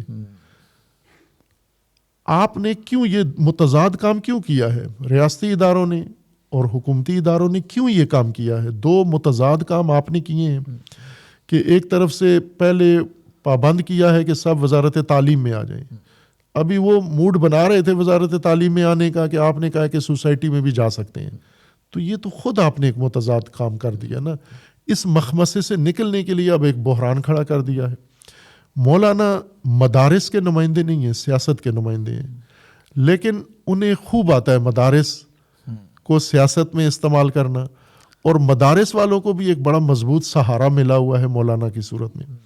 مدارس کو اپنے سیاسی جو امور ہیں کروانے کے لیے مولانا کی سپورٹ کرتے ہیں، اور مولانا مدارس کو استعمال کرتے ہیں سیاست میں. جب بھی حکومت کو دھمکی دینی ہوتی ہے تو مدارس، اور حکومت کو بھی پتہ ہے کہ مدارس میں اتنی فورس ہے ان کی کہ اگر وہ نکل آئے سڑکوں پہ تو وہ پی ٹی آئی والے نہیں ہوں گے کہ جو گیس سے بھاگ جائیں گے. یہ سارے تربیت یافتہ لوگ ہیں ان کے مدارس والے، تو یہ بڑی مشکل کھڑی کر سکتے ہیں مدارس کے لیے. تو میری نظر میں بنیادی طور پر ہماری حکومت ریاست کنفیوز ہے. وقتی مسائل حل کرنے کے لیے اور یہ لانگ ٹائم بحران کھڑے کرتے ہیں. سیاست میں بھی، دین میں بھی، سماج میں بھی پختگی نہیں ہے ان کے اندر. یہ ٹیمپریری مشکلات اپنی حل کرنے کے لیے اور جو پرماننٹ مسائل ہیں بحران ان کو خراب کر دیتے ہیں. تو ابھی یہاں پر ہماری یہ تجویز ہے کہ ایک ہی ایکٹ ہونا چاہیے، اور مدارس چونکہ تعلیمی ادارے ہیں انہیں وزارت تعلیم میں ہی ہونا چاہیے. تحفظ جو مدارس کو تحفظات ہیں وہ مدارس بیٹھ کے مذاکرات کر کے حکومت سے اپنے تحفظات پورے کروائیں کہ ہمارے امور میں آپ مداخلت نہیں کریں گے یا ہماری فلاں چیز ہے اسے نہیں چھیڑیں گے، یہ طے کریں. لیکن یہ نہ کریں کہ مدارس 2 جگہ نہ، 2 فرقے نہ، یہ 2 فرقے بن جائیں گے. ٹھیک ہے. یعنی وزارت تعلیم والے مدارس اور سوسائٹی والے مدارس، یہ پہلے ہی فرقے بہت ہیں ہمارے پاس، یہ اور فرقے 2 فرقے نئے بن جائیں گے. تو یہ نہیں ہونا چاہیے. اور علماء کو میں نے وہاں بھی کہا کہ یہ جو نئے بورڈ بنے اور پرانے بورڈ والے، یہ علماء آپس میں ان کا کوئی جواز بنتا ہی نہیں ہے آمنے سامنے آنا، چونکہ یہ حکومت نے کیا ہے یہ کام. نئے بورڈ نے تو نہیں بل پاس کروایا، حکومت نے کیا ہے. تو نئے بورڈ والوں کو پرانے بورڈ والوں کے سامنے نہیں لا کے کھڑا کریں آپ. اور مولانا بھی جو ہے نا وہ نئے بورڈ بننے والے علماء کو نہ للکاریں، ان کو دھمکیاں نہ دیں، ان کی عزت کا خیال رکھیں، احترام. اور سب قابل احترام ہے، اختلاف اپنی جگہ ہے لیکن احترام ملحوظ رہنا چاہیے سب. بالکل ٹھیک ہے. علامہ صاحب تھوڑا سا واپس مذہبی سوالات کی طرف. یقیناً ہم بھی، اچھا ایک تو یہ بھی شاید لوگوں کو غلط فہمی ہوتی ہے کہ حضرت علی رضی اللہ تعالیٰ عنہ جو ہیں وہ صرف شیعوں کے ہیں، یہ صرف شیعہ ان سے محبت کرتے ہیں، ہم بھی ان سے محبت اور عقیدت رکھتے ہیں، ہمارے بچوں کے بھی نام علی ہوتے ہیں، حسن حسین ہوتے ہیں۔ میرا سوال یہ ہے کہ حضرت علی رضی اللہ تعالیٰ عنہ کی کتنی شادیاں تھیں اور ان کی غیر فاطمی اولاد کتنی تھی؟ اور جو آپ نے معصومین کی بات کی ہے وہ کیا باقی بیویوں میں سے بھی تھی؟ اور کچھ ان کی ذاتی زندگی کے بارے میں آپ سے تفصیلات جاننا چاہ رہا ہوں۔ ایسا ہی ہے، امیر المومنین علی علیہ السلام شیعہ کے نہیں ہیں، کوئی پراپرٹی مختص نہیں ہے، بلکہ میں تو کہتا ہوں کہ امیر المومنین تمام انسانیت کا اثاثہ ہیں، اور انسانیت نے ان کو اون کیا ہے۔ یہ بے دلیل بات میں نہیں کر رہا ہوں۔ مثلا امیر المومنین کے بارے میں آپ آئیں، ہندو جو اسکالرز ہیں انہوں نے باقاعدہ جو کچھ لکھا ہے اور کہا ہے وہ ریکارڈ پہ موجود ہے۔ اسی طرح مسیحی اسکالرز نے سب سے زیادہ امیر المومنین کے بارے میں، ان کی شخصیت، ان کی طرز زندگی اور ان کے طریقہ کار اور حکومت اور اصولوں کے بارے میں مسیحی علماء نے لکھا ہے، جس میں سے ایک بڑی معروف کتاب ہے، ہر جگہ موجود ہے، ترجمہ شدہ ہے، جارج جورداک بیروت کے جو مسیحی عالم تھے، اسکالر، انہوں نے لکھی ہے، صوت العدالت الانسانیہ، یہ ان کی کتاب ہے، 4 جلدوں میں ہے، وہ بڑی شورائے آفاق کتاب ہے، یہ مسیحی انسان ہے۔ اسی طرح ابو نعیمہ مسیحی رائٹر ہیں، اور اس کے علاوہ فراوان ہیں، اور اسی طرح مغربی جو اسکالرز نے کتابیں لکھی ہیں امیر المومنین کی۔ یعنی یہ میں اس لیے عرض کر رہا ہوں کہ امیر المومنین علی علیہ السلام کو اون کیا ہے انسانیت نے، یہ نہیں کہا کہ یہ ہمارا اثاثہ نہیں ہے، یہ مسلمانوں میں کا ایک ہے۔ ہندو کا سن رہا تھا، پورا شعر تو نہیں یاد، اس میں وہ کہہ رہے تھے کہ علی جتنے تمہارے ہیں علی اتنے ہمارے احسن، ایسا ہی ہے بالکل۔ تو یہ حقیقت ہے ایک، یہ جو مسئلہ بنا ہے مسلمانوں کے اندر بنا ہے، مسلمانوں کے اندر بھی جو مشکل کھڑی ہوئی ہے وہ خلیفہ سوم کے قتل کے بعد ہوئی ہے، جب ان کے لیے مسائل پیدا ہوئے، اور وہاں سے پھر آگے جو بنو امیہ نے ایک سٹانس لیا سیاست میں اور موقع سے فائدہ اٹھایا، انہوں نے 2 حصوں میں تقسیم کر دیا کہ امیر المومنین چونکہ خلیفہ چہارم کے طور پر بنے تھے، اب شیعہ اعتقاد کے مطابق تو امیر المومنین پہلے امام ہیں نہ کہ چوتھے خلیفہ، لیکن یہ تو اہل سنت کا مبنی تھا کہ چوتھے خلیفہ ہیں، چوتھے درجے پر یہ خلیفہ بنے۔ شیعہ تو کہتے ہیں کہ یہ پہلے امام ہیں ہمارے۔ اب یہ جو چوتھے خلیفہ ہیں تو یہ تو سنی اعتقاد کے مطابق ہے نا، تو یہ سنی شخصیت بن جاتی ہیں، تو سنیوں کو چوتھا خلیفہ اون کرنا چاہیے، علاوہ اس کے جو پوری انسانیت نے اون کیا ہے کہ علی ہمارے ہیں، انسانیت کے ہیں۔ بلکہ بعض مسیحیوں نے تو زیادہ جذباتی باتیں لکھی ہیں کہ ہمیں اس بات پہ تأسف ہے کہ علی اپنے زمانے سے پہلے پیدا ہو گئے، وہ زمانہ ان کے لائق نہیں تھا، آج کی دنیا میں پیدا ہوتے، آج کی آگاہ دنیا میں اور ماڈرن دنیا میں، تو شاید وہ شخصیت آج کی دنیا کو بہتر گائیڈ کر سکتے، یعنی یہاں تک وہ گئے ہیں۔ تو اہل سنت کو تو اون کرنا چاہیے کہ یہ چوتھے خلیفہ تھے اور اس پروسیس کے تحت آئے ہیں، خلفائے راشدین جہاں سے وہ حکومت میں آئی ہیں۔ لیکن یہاں پر ہی چوتھے خلیفہ اور باقی 3 خلفاء میں جو فرق ڈال دیا گیا، بنو امیہ نے تفریق شروع کر دی کہ تیسرے خلیفہ کے قتل کی ذمہ داری چوتھے خلیفہ پہ ڈال دی گئی کہ یہ ان کی تائید سے یا ان کی حمایت سے یا انہوں نے پناہ دی ہے، یا جس طرح کہ اہل سنت علماء نے اس کو بعض اہل سنت علماء نے بڑے اچھے طریقے سے اس کو وضاحت کی ہے تاریخی شواہد کے ساتھ، اور میں سمجھتا ہوں کہ مولانا مودودی رحمۃ اللہ علیہ انہوں نے خلافت و ملوکیت میں اس موضوع کو بڑے وضاحت کے ساتھ بیان کیا ہے۔ اسی وجہ سے اہل سنت مولانا مودودی کو بھی متہم کرتے ہیں کہ یہ رافضی ہو گئے۔ جی جی بالکل۔ تو انہوں نے اس کو وضاحت کی ہے، یعنی یہ جو مولا علی علیہ السلام میں اور باقی خلفاء میں فرق آ گیا ہے، یہ یہاں سے پیدا ہوا۔ پھر بنو امیہ نے اس کو خوب ہوا دی اور آگے بڑھایا، مسئلے کو شدت دی اس کو، اور پھر آخرکار حکومت لے بھی لی بنو امیہ نے، اپنے اختیار میں لے لی، پھر حکومتی وسائل اس پر استعمال ہوئے، حکومتی اس سے توانائیوں سے یہ کام آگے بڑھایا گیا، یہ تفریق والا کام۔ لیکن حقیقت یہ ہے کہ اہل سنت کا بھی اتنا ہی حق ہے جتنا شیعہ کا ہے. جی شیعہ کی کوئی یہ اختصاصی پراپرٹی نہیں ہے اور ان کا برابر کا اس میں حصہ ہے. اہل سنت کو اون کرنا چاہیے خلیفہ چہارم کو, رسول اللہ کے داماد کو, اور جو بھی عظمت ہے, اور کرتے بھی ہیں. سنی یونی کے نہیں کرتے, ایک ٹولہ ہے نہیں کرتا, باقی کرتے ہیں سارے. اکثریت اہل سنت کرتے ہیں. مثلاً اہل سنت میں صوفیاء ہیں, یہ تو 100% کرتے ہیں. یہ تو اپنے سلسلے پہنچاتے ہی مولا علی پر ہیں. اگر مولا علی پہ نہ پہنچے کوئی تصوف کا سلسلہ تو وہ اس کو بے بنیاد سمجھتے ہیں, اس کے قائل ہی نہیں ہے وہ, کہ ایسی کوئی ولایت ہے ہی نہیں ہے جو مولا علی پہ نہ پہنچتی ہو. اسی طرح جو باقی سلسلے ہیں وہ بھی مولا علی کو اون کرتے ہیں اور ان کے فضائل بھی ذکر کرتے ہیں, ان کی تعریف بھی کرتے ہیں. اگر بڑھا کر نہ بھی کریں تو کم از کم اتنی کرتے ہیں جتنی باقی خلفائے راشدین کی کرتے ہیں. ٹھیک ہے, اتنی تو سب کرتے ہیں. ایک اقلیت گروہ ہے جو ناصبی جنہیں کہا جاتا ہے, کہ جیسے شیعوں میں غالی ایک پھوڑا پیدا ہو گیا ہے, اسی طرح سنیوں میں ناصبی پیدا ہو گیا ہے, جن کے مولانا طارق جمیل صاحب حفظہ اللہ وہ بھی انہی کے ڈسے ہوئے ہیں, ناصبیوں کے. سب سے زیادہ بڑا جو مولانا کے خلاف انہوں نے ماز کھڑا کیا تو اسی وجہ سے کہ اہل البیت کی تعریف کیوں کی ہے انہوں نے, مولا علی کو مولا کیوں کہا ہے, تو انہوں نے فرمایا کہ رسول اللہ نے کہا. جب رسول اللہ نے کہہ دیا میں اپنی طرف سے تو نہیں کہہ رہا ہوں, یہ رسول اللہ نے فرمایا اور ہماری کتابوں کے اندر ہے. تو کرتے ہیں اہل سنت اون کرتے ہیں, اور شیعہ بھی کرتے ہیں. شیعہ اپنے اعتقاد کے ساتھ کرتے ہیں, سنی اپنے نظریے سے کرتے ہیں. اور میرے خیال میں مولا علی علیہ السلام, جس طرح میں نے کہا نا کہ پوری انسانیت بھی ان کو اون کرتی ہے, مسلمان بھی سارے کرتے ہیں, تو یہ ایک بڑا سرمایہ ہے, اس سے ضائع ہم نہ کریں. اور سب سے لاڈلی بیٹی کے وہ شوہر ہیں, سب سے لاڈلی بیٹی کے. اور میرا سوال جو تھا اس میں کہ ان کی شادیوں کی تفصیلات حضرت علی رضی اللہ عنہ کی. حضرت علی علیہ السلام نے جب تک بی بی زہرا سلام اللہ تعالیٰ علیہا حیات تھیں تو کوئی شادی نہیں کی انہوں نے. ان کے بعد کی متعدد شادیاں کی ہیں انہوں نے.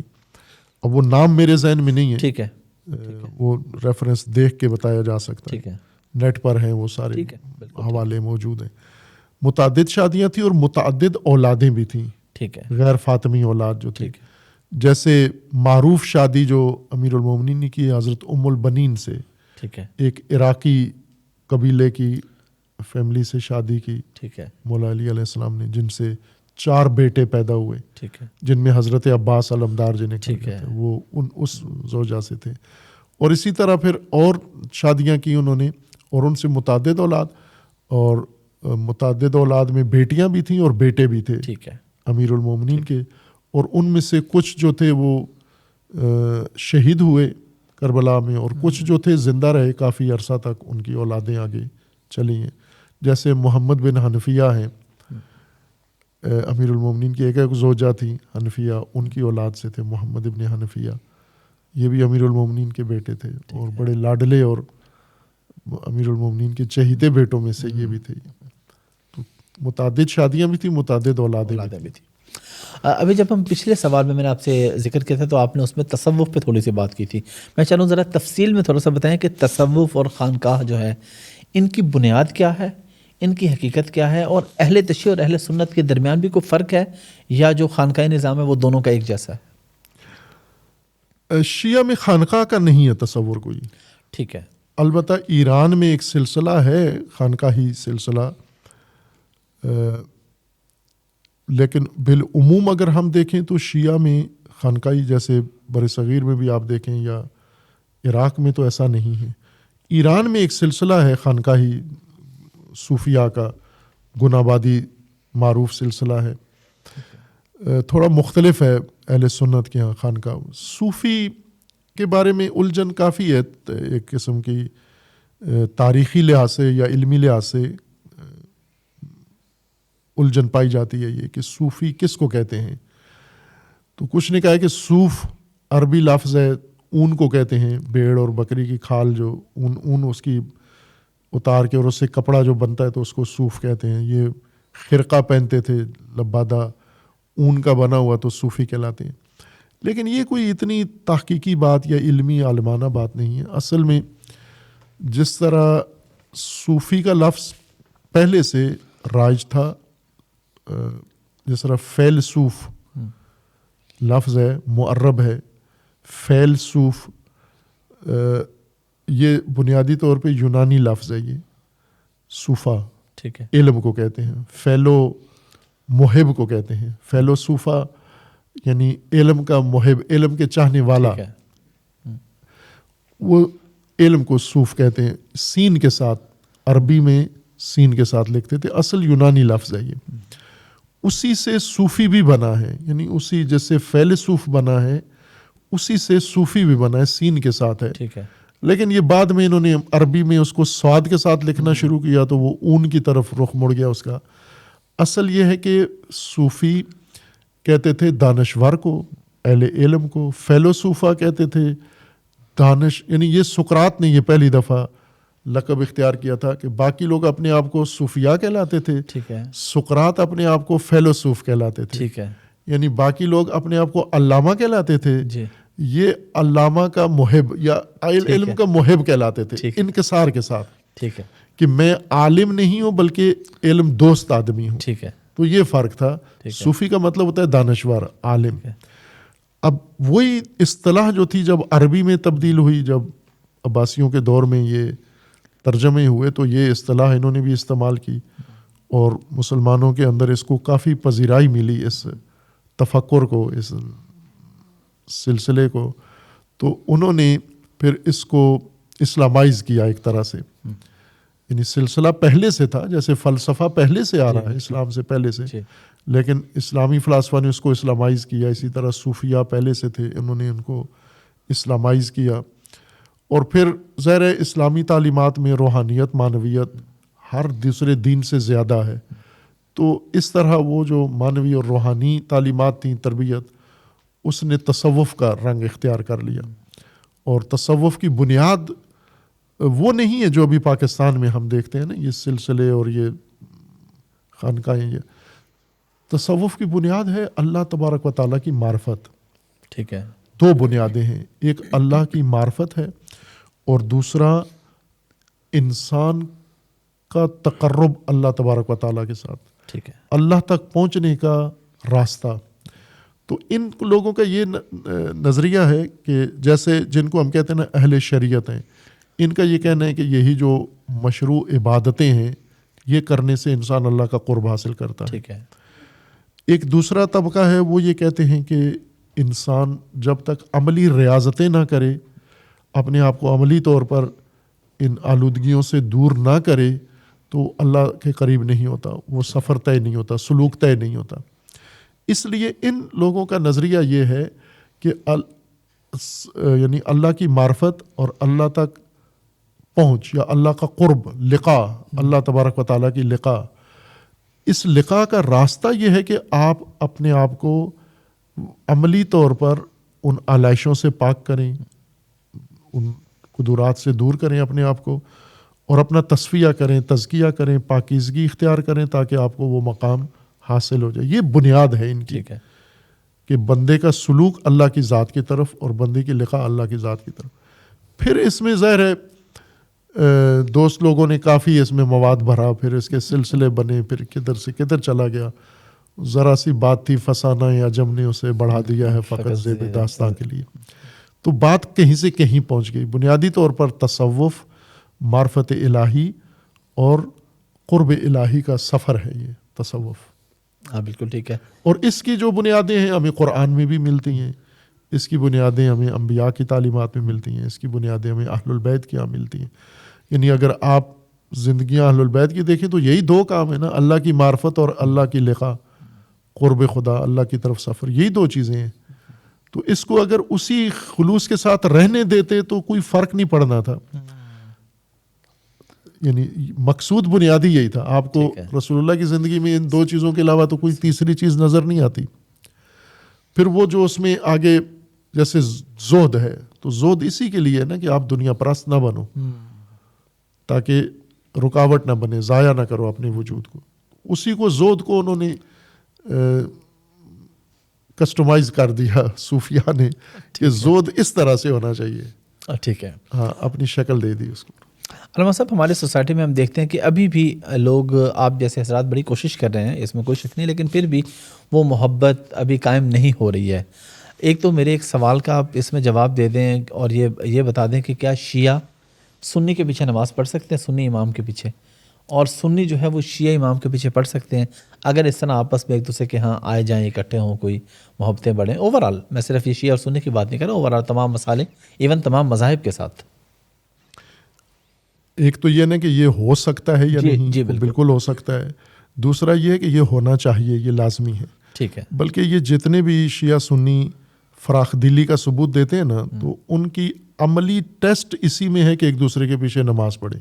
ٹھیک ہے، بس کئی ایسے سنی ہے نا وحدت کرتے ہیں، لیکن کبھی بھی شیعہ کے پیچھے نماز نہیں پڑھیں گے۔ یا شیعہ بھی کئی ایسے ہیں جی، سنی ہمارے بھائی ہیں، سنی ہماری جان ہے، سنی ہمارے فلاں ہیں، خوب اگر جان ہے تو اس کے پیچھے نماز پڑھو آپ، وہ حاضر نہیں ہے اس کے پیچھے نماز تو بعض دفعہ وہ دیوبندی بریلوی کے پیچھے اور بریلوی دیوبندی کے پیچھے نہیں پڑھتے، نہیں۔ تو پھر یہ عملی ٹیسٹ ہے اصل نماز ان کا، کہ نماز میں اگر ایک دوسرے کے پیچھے پڑھی تو سمجھو ان کے دل میں اخلاص ہے، یہ ایک دوسرے کو مسلمان سمجھتے ہیں، یہ ایک دوسرے کا احترام کرتے ہیں۔ لیکن اگر نماز نہیں پڑھتے اور ویسے زبانی جمع خرچ کرتے ہیں، باقی معاملات کر لیتے ہیں، تو سمجھو دل میں کھوٹ ہے، اس طرح وضاحت نہیں ہے دل میں۔ اس لیے ہمارے ہاں آپ نے دیکھا ہوگا یا میڈیا میں دیکھا ہوگا آپ نے، نہیں میں نے یہاں پہ پریکٹیکلی ویسے تو ہم آپ کو دعوت دیتے ہیں کہ آپ آیا کریں یہاں، جو وحدت کے پروگرام ہوتے ہیں آپ دیکھیں۔ میں انشاءاللہ لازمی اس دفعہ جو کانفرنس ہوئی ہماری وحدت ربیع الاول میں ہوئی، جی جی تو مولانا عبد المالک صاحب جو جماعت اسلامی کے بزرگ ہیں، انہوں نے اقامہ نماز کی۔ اس سے پہلے بہت سارے اور اکابرین نماز پڑھا کے گئے ہیں کانفرنس میں، سارے میں نے خود پڑھی ہے ان کے پیچھے اور پڑھتا بھی ہوں ہر جگہ۔ ابھی چند دن پہلے ہم ایک جگہ اکٹھے تھے، سراج صاحب اور، تو چونکہ میں نے دیکھا تھا آپ لوگ اکٹھے سفر پہ تھے، میں فالو کرتا رہتا ہوں۔ نماز کا وقت ہوا تو انہوں نے کہا کہ میں نے زور پڑھنی ہے مولانا صاحب، تو میں نے کہا ٹھیک ہے آپ آگے پڑھائیں، ہم پیچھے پڑھتے ہیں آپ کے۔ ٹھیک ہے، تو انہوں نے زور پڑھ لیا، ہم چونکہ مسافر تھے تو ہم نے کہا کہ ہم تو عصر بھی پڑھیں گے ساتھ۔ ٹھیک ہے، تو میں نے پھر عصر پڑھی، جب عصر شروع کی تو انہوں نے میرے پیچھے پڑھ لی اٹھ کے نماز۔ ٹھیک ہے، تو ظاہر ہے کہ جب ہم ایک دوسرے کو مسلمان سمجھتے ہیں تو پھر اس میں کیا حرج ہے کہ ہم ایک دوسرے کے پیچھے نماز بھی پڑھیں، اگرچہ نماز کے فقہی احکام ایک دوسرے سے مختلف ہیں، وہ شیعہ کے ہاں بھی مختلف ہیں۔ ٹھیک ہے، یعنی شیعہ بھی آگے جو امام کھڑا ہوا ہے اور پیچھے جو ماموم ہے، ان دونوں کے فقہی احکام میں ممکن ہے فرق ہو۔ ٹھیک ہے، کوئی آگے جو کھڑا ہوا ہے وہ کسی مجتہد کا مقلد ہے، پیچھے کھڑا ہوا کسی اور مجتہد کا مقلد ہے، تو ان میں بھی فرق ہو سکتا ہے، لیکن نماز ہو جاتی ہے۔ تو ہر کلمہ گو جو مسلمان ہے اور اپنے مسلک میں قابل قبول ہے، وہ اس کے پیچھے نماز ہو سکتی ہے۔ مثلا وہ سنی جس کے پیچھے سنی جائز سمجھتے ہیں نماز پڑھنا، اس کے پیچھے شیعہ پڑھ سکتا ہے۔ ٹھیک ہے، اور وہ شیعہ امام جس کے پیچھے شیعہ جائز سمجھتے ہیں نماز پڑھنا، اس کے پیچھے سنی بھی پڑھ سکتا ہے۔ ٹھیک ہے، لیکن اگر ایسا شیعہ ہے جس کے پیچھے شیعہ بھی جائز نہیں سمجھتے، یا ایسا سنی ہے جس کے پیچھے سنی بھی جائز نہیں سمجھتے، تو نہ وہ اس کے پیچھے نہ پڑھیں۔ لیکن جس کے پیچھے وہ خود پڑھتے ہیں اس کے پیچھے ہم سب کو پڑھنی چاہیے نماز۔ لیکن سب لوگ، اور یہ فتویٰ ہے ہمارے جو وحدت پسند علماء ہیں، ہمارے سارے نہیں ہیں، بعض تفرقہ پسند ہیں، جو وحدت پسند علماء ہیں، جیسے ہمارے سپریم لیڈر ہیں اس وقت آیت اللہ خامنئی حافظہ اللہ تعالی، انہوں نے فتویٰ ہے ان کا کہ آپ مکہ مدینہ میں جب جاتے ہیں اہل سنت کے ساتھ ان کے ساتھ نماز پڑھیں، ہوٹلوں میں نہیں پڑھ سکتے، الگ نہیں پڑھ سکتے، جماعت کے ساتھ ان کے پیچھے پڑھیں۔ ان سے پہلے امام خمینی تھے، ان کا فتویٰ تھا کہ آپ ان کے ساتھ پڑھ سکتے ہیں، اور باقی فقہا بھی ہمارے اس وقت جو موجودہ مجتہدین ہیں وہ بھی یہی فتویٰ دیتے ہیں کہ آپ ان کے ساتھ نماز پڑھ سکتے ہیں۔ بعض ایسے بھی ہیں کہ جو کہتے ہیں نہیں پڑھ سکتے، لیکن ابھی بھی کچھ شیعہ حضرات ہیں جو وہاں جا کے اپنی جماعت کرواتے ہیں۔ ایون شیعہ چھوڑیں، میں نے بریلوی دیکھے وہاں پہ اپنی جماعت کرواتے ہیں، وہ تو سنیوں میں بھی موجود ہیں ایسے لوگ۔ جی ایسے کرتے ہیں، لیکن شرعی طور پر کوئی مشکل نہیں ہے، پڑھ سکتے ہیں۔ علامہ صاحب، جب میں نے آپ سے پچھلی پوڈ کاسٹ کی تھی تو میرے والد صاحب کیونکہ عالم دین ہیں اور ان کے دوست احباب بھی ہیں اسی طرح کے، اور کچھ دوست احباب ان کے جو ہیں وہ ماشاءاللہ بڑے نام بھی ہیں، اور میرا اپنا بھی کچھ تعلق ہے، تو کچھ لوگوں نے مجھ سے شکوہ کیا کہ تم نے یہ بہت غلط کیا علامہ صاحب کی پوڈ کاسٹ کر کے، تم رافضیت کو اور شیعت کو پروموٹ کر رہے ہو۔ میں نے کہا جی دیکھیں، میں نے تو ان سے جا کے یہی پوچھا ہے کہ جی آپ قرآن کو نہیں مانتے، آپ صحابہ کا احترام نہیں کرتے، آپ یہ، تو انہوں نے اس کی وضاحت کی، انہوں نے بات بتائی ہے، تو انہوں نے کہا جی وہ تقیہ کر رہے ہیں۔ حالانکہ تقیہ لاسٹ پوڈ کاسٹ میں بھی ڈسکس ہو چکا ہے، لیکن میں چاہوں گا، اور میں ان سے ہمیشہ یہ بحث کرتا ہوں کہ بھائی آپ یہ کہتے ہیں کہ شیعہ کا عقیدہ یہ ہے، اور شیعہ کہتا ہے کہ میرا عقیدہ یہ، تو میں اس کی بات مانوں گا نا جس کا عقیدہ ہے، دوسرے کی بات تو میں نہیں مان سکتا. تو اس پہ آپ کیا کہیں گے؟ یہ تقیہ والا کیا معاملہ ہے؟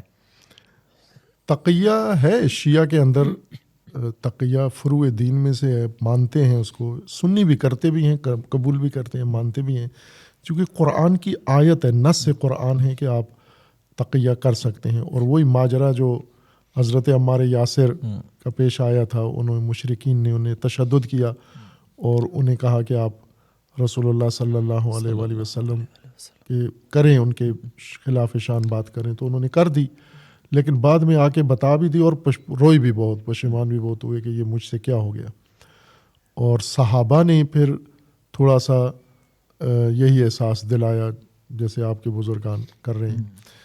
تو قرآن کی آیت نازل ہوئی کہ وہ شخص جس کا دل ایمان سے بھرا ہوا ہے، پر ہے، اور اس نے وہاں پر ایک خطرہ ٹالنے کے لیے زبان پہ وہ الفاظ جاری کر دیے جس پر اس کا ایمان نہیں تھا، تو اس میں کوئی حرج نہیں ہے، وہ اپنے ایمان پر باقی ہے. تو یہ سری نص ہے قرآن کریم کی جو قرآن میں موجود ہے، اور شیعہ سنی دونوں اس کو مانتے ہیں. اور عملی طور پر ہم دیکھیں تو سب کرتے ہیں تقیہ. تقیہ کا مطلب یہ ہوتا ہے کہ آپ کسی چیز پر اعتماد رکھتے ہیں، لیکن اب ایک موقع ایسا آ گیا ہے کہ وہاں پر آپ خطرے میں ہیں. مثلا جیسے میں مثال دیتا ہوں، اللہ تعالیٰ آپ کی حفاظت فرمائے، لیکن جس کام میں آپ لگے ہوئے ہیں تو آپ کے مخالفین بھی زیادہ ہوں گے. اگر کسی جگہ کوئی آدمی آ جاتا ہے، جی یہ حافظ احمد کہاں ہے مجھے بتاؤ، ادھر اندر آ جاتا ہے خنجر لے کے، بندوق لے کے، حافظ احمد کہاں ہے، تو خود آپ سے ہی پوچھتا ہے کہ بتاؤ حافظ احمد کہاں ہے. تو آپ کیا فریضہ کیا بنتا ہے، کہو کہ میں ہوں حافظ احمد؟ نہیں، جان بچانا فرض آپ کو نہیں بھائی میں حافظ احمد نہیں، میں تو نہ حافظ ہوں نہ احمد ہوں، میں تو کوئی اور ہوں.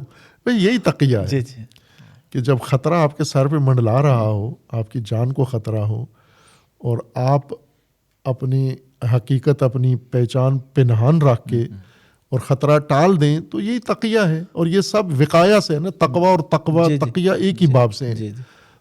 وقایا یہ ہے کہ آپ اپنے آپ کو، یعنی تقوی یہ ہے کہ اپنے آپ کو گناہوں سے، اپنے آپ کو جرائم سے بچاؤ، اور تقیہ یہ ہے کہ اپنے آپ کو خطروں سے بچاؤ. اگر خطرہ آ گیا ہے تو تقیہ سے بچاؤ، اگر گناہ آ گیا ہے تو تقوی سے بچاؤ. تو یہ دونوں، اس سے تو آپ کی بات سے میں مطلب یہ سمجھاؤں کہ جب خطرہ نہیں ہے تو آپ کوئی بات کریں، کوئی تقیہ نہیں، اس وقت تقیہ نہیں ہوتا. اس وقت کیوں کرے گا تقیہ جب بندوق نہیں ہے، خنجر نہیں ہے؟ آپ کو تو خود پروموٹ کریں گے، ہاں، اس کو تو نہیں ایک چھپائیں گے. آدمی ہے، کیوں ضرورت ہے تقیہ کی؟ وہاں خطرے میں ہوتی ہے جہاں خطرہ نہیں ہے. مثلا ایک شیعہ ہے جو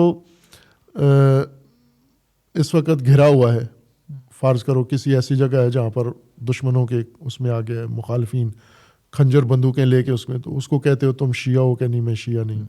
اس کو کوئی بھی خلاف عقیدہ بات پوچھو وہ انکار کر دے کہ میں تو ایسے نہیں کرتا، تو ٹھیک ہے، یہ اس نے خطرے کے لیے تقیہ کیا ہے. لیکن آپ خود شیعہ کے پاس گئے ہوئے، اس کے گھر میں بیٹھے ہوئے ہو، وہاں جا کے وہ کیوں تقیہ کریں گے وہاں پر؟ اصل ان کو یوں لگتا ہے، اصل وجہ یہ ہے کہ ابھی سوشل میڈیا ہے، جیسے سوشل میڈیا کے اوپر کچھ ایسے عناصر ہیں شیعہ کے نام پر، انہوں نے چینل بنائے ہوئے ہیں اور دن رات نفرتیں، توہین، مقدسات کی توہین، گستاخی، صحابہ کی، خلفاء کی، ازواج کی، یہ کھلے بندوں کرتے ہیں. چونکہ خطرے میں نہیں ہے نا، خود کسی اور ملک میں بیٹھے ہوئے ہیں، یورپ میں بیٹھے ہوئے ہیں. پاکستان میں مجھے اس پہ کلیئر فتویٰ یہ تھا کہ یہ حرام ہے، ناجائز ہے. یہ جائز ہے، نہیں ہے. یہ پاکستان میں ہوتے تو انہیں پھر جواب دینا ہوتا، لیکن وہاں بیٹھے ہوئے ہیں، کھل کے یہ آلودگی پھیلاتے ہیں. تو ہمارے یہ علماء، آپ جن کی طرف اشارہ کیا نا، اہل سنت علماء، وہ یہ سمجھتے ہیں کہ وہ تمام شیعوں کا وہ نظریہ ہے، وہ اصل ترجمان شیعوں کے وہ ہیں. وہ گستاخی، توہین، بدتمیزی، یہ ان کی غلط ذہنیت ہے کہ شیعہ نہیں ہے وہ. آپ شیعہ وہ دیکھو جو، جیسے میں نے پہلے کہا نا کہ سکھ اپنے پیشوا سے ملتے جلتے ہیں. میں سکھ مثلا کسی سکھ کو میں نے اردو بولتے ہوئے نہیں دیکھا، انگلش بولتے ہوئے. سارے سکھ پنجابی بولتے ہیں، چونکہ گرو نانک پنجابی بولتے تھے. سکھوں کی داڑھی ہے چونکہ گرو نانک کی داڑھی ہے، سکھوں کے کڑے ہیں چونکہ گرو نانک کے کڑے ہیں، پگڑی ہے کیونکہ ان کی پگڑی ہے، تھی۔ وہ 7 کاف جو ہیں ان کے، جی جی سارے کچھ ہیں ان کے، تو وہ انہوں نے اپنائے ہوئے ہیں۔ تو اہل البیت والے بھی سارے عادات آداب اپنائے نا اہل البیت والی۔ اہل البیت نے کہاں گستاخی کی ہے، کس کی ہے؟ اپنے دشمنوں کی بھی نہیں کی، مخالفت کی ہے لیکن گستاخی توہین نہیں کی، گستاخی توہین نہیں نہیں کی۔ کی۔ اور سب سے بڑی دلیل یہ ہے کہ مثلا جیسے ازواج رسول اللہ میں سے ام المؤمنین حضرت عائشہ ہیں کہ ان کا جھگڑا تو علی علیہ السلام کے ساتھ تھا، ہمارے ساتھ تو نہیں، ان کے ساتھ تھا۔ ان کے ساتھ جنگ کی انہوں نے، جنگ میں شکست ہوئی اور آخر میں انہوں نے ام المؤمنین کے ساتھ کیا کیا؟ گستاخی کی ان کی۔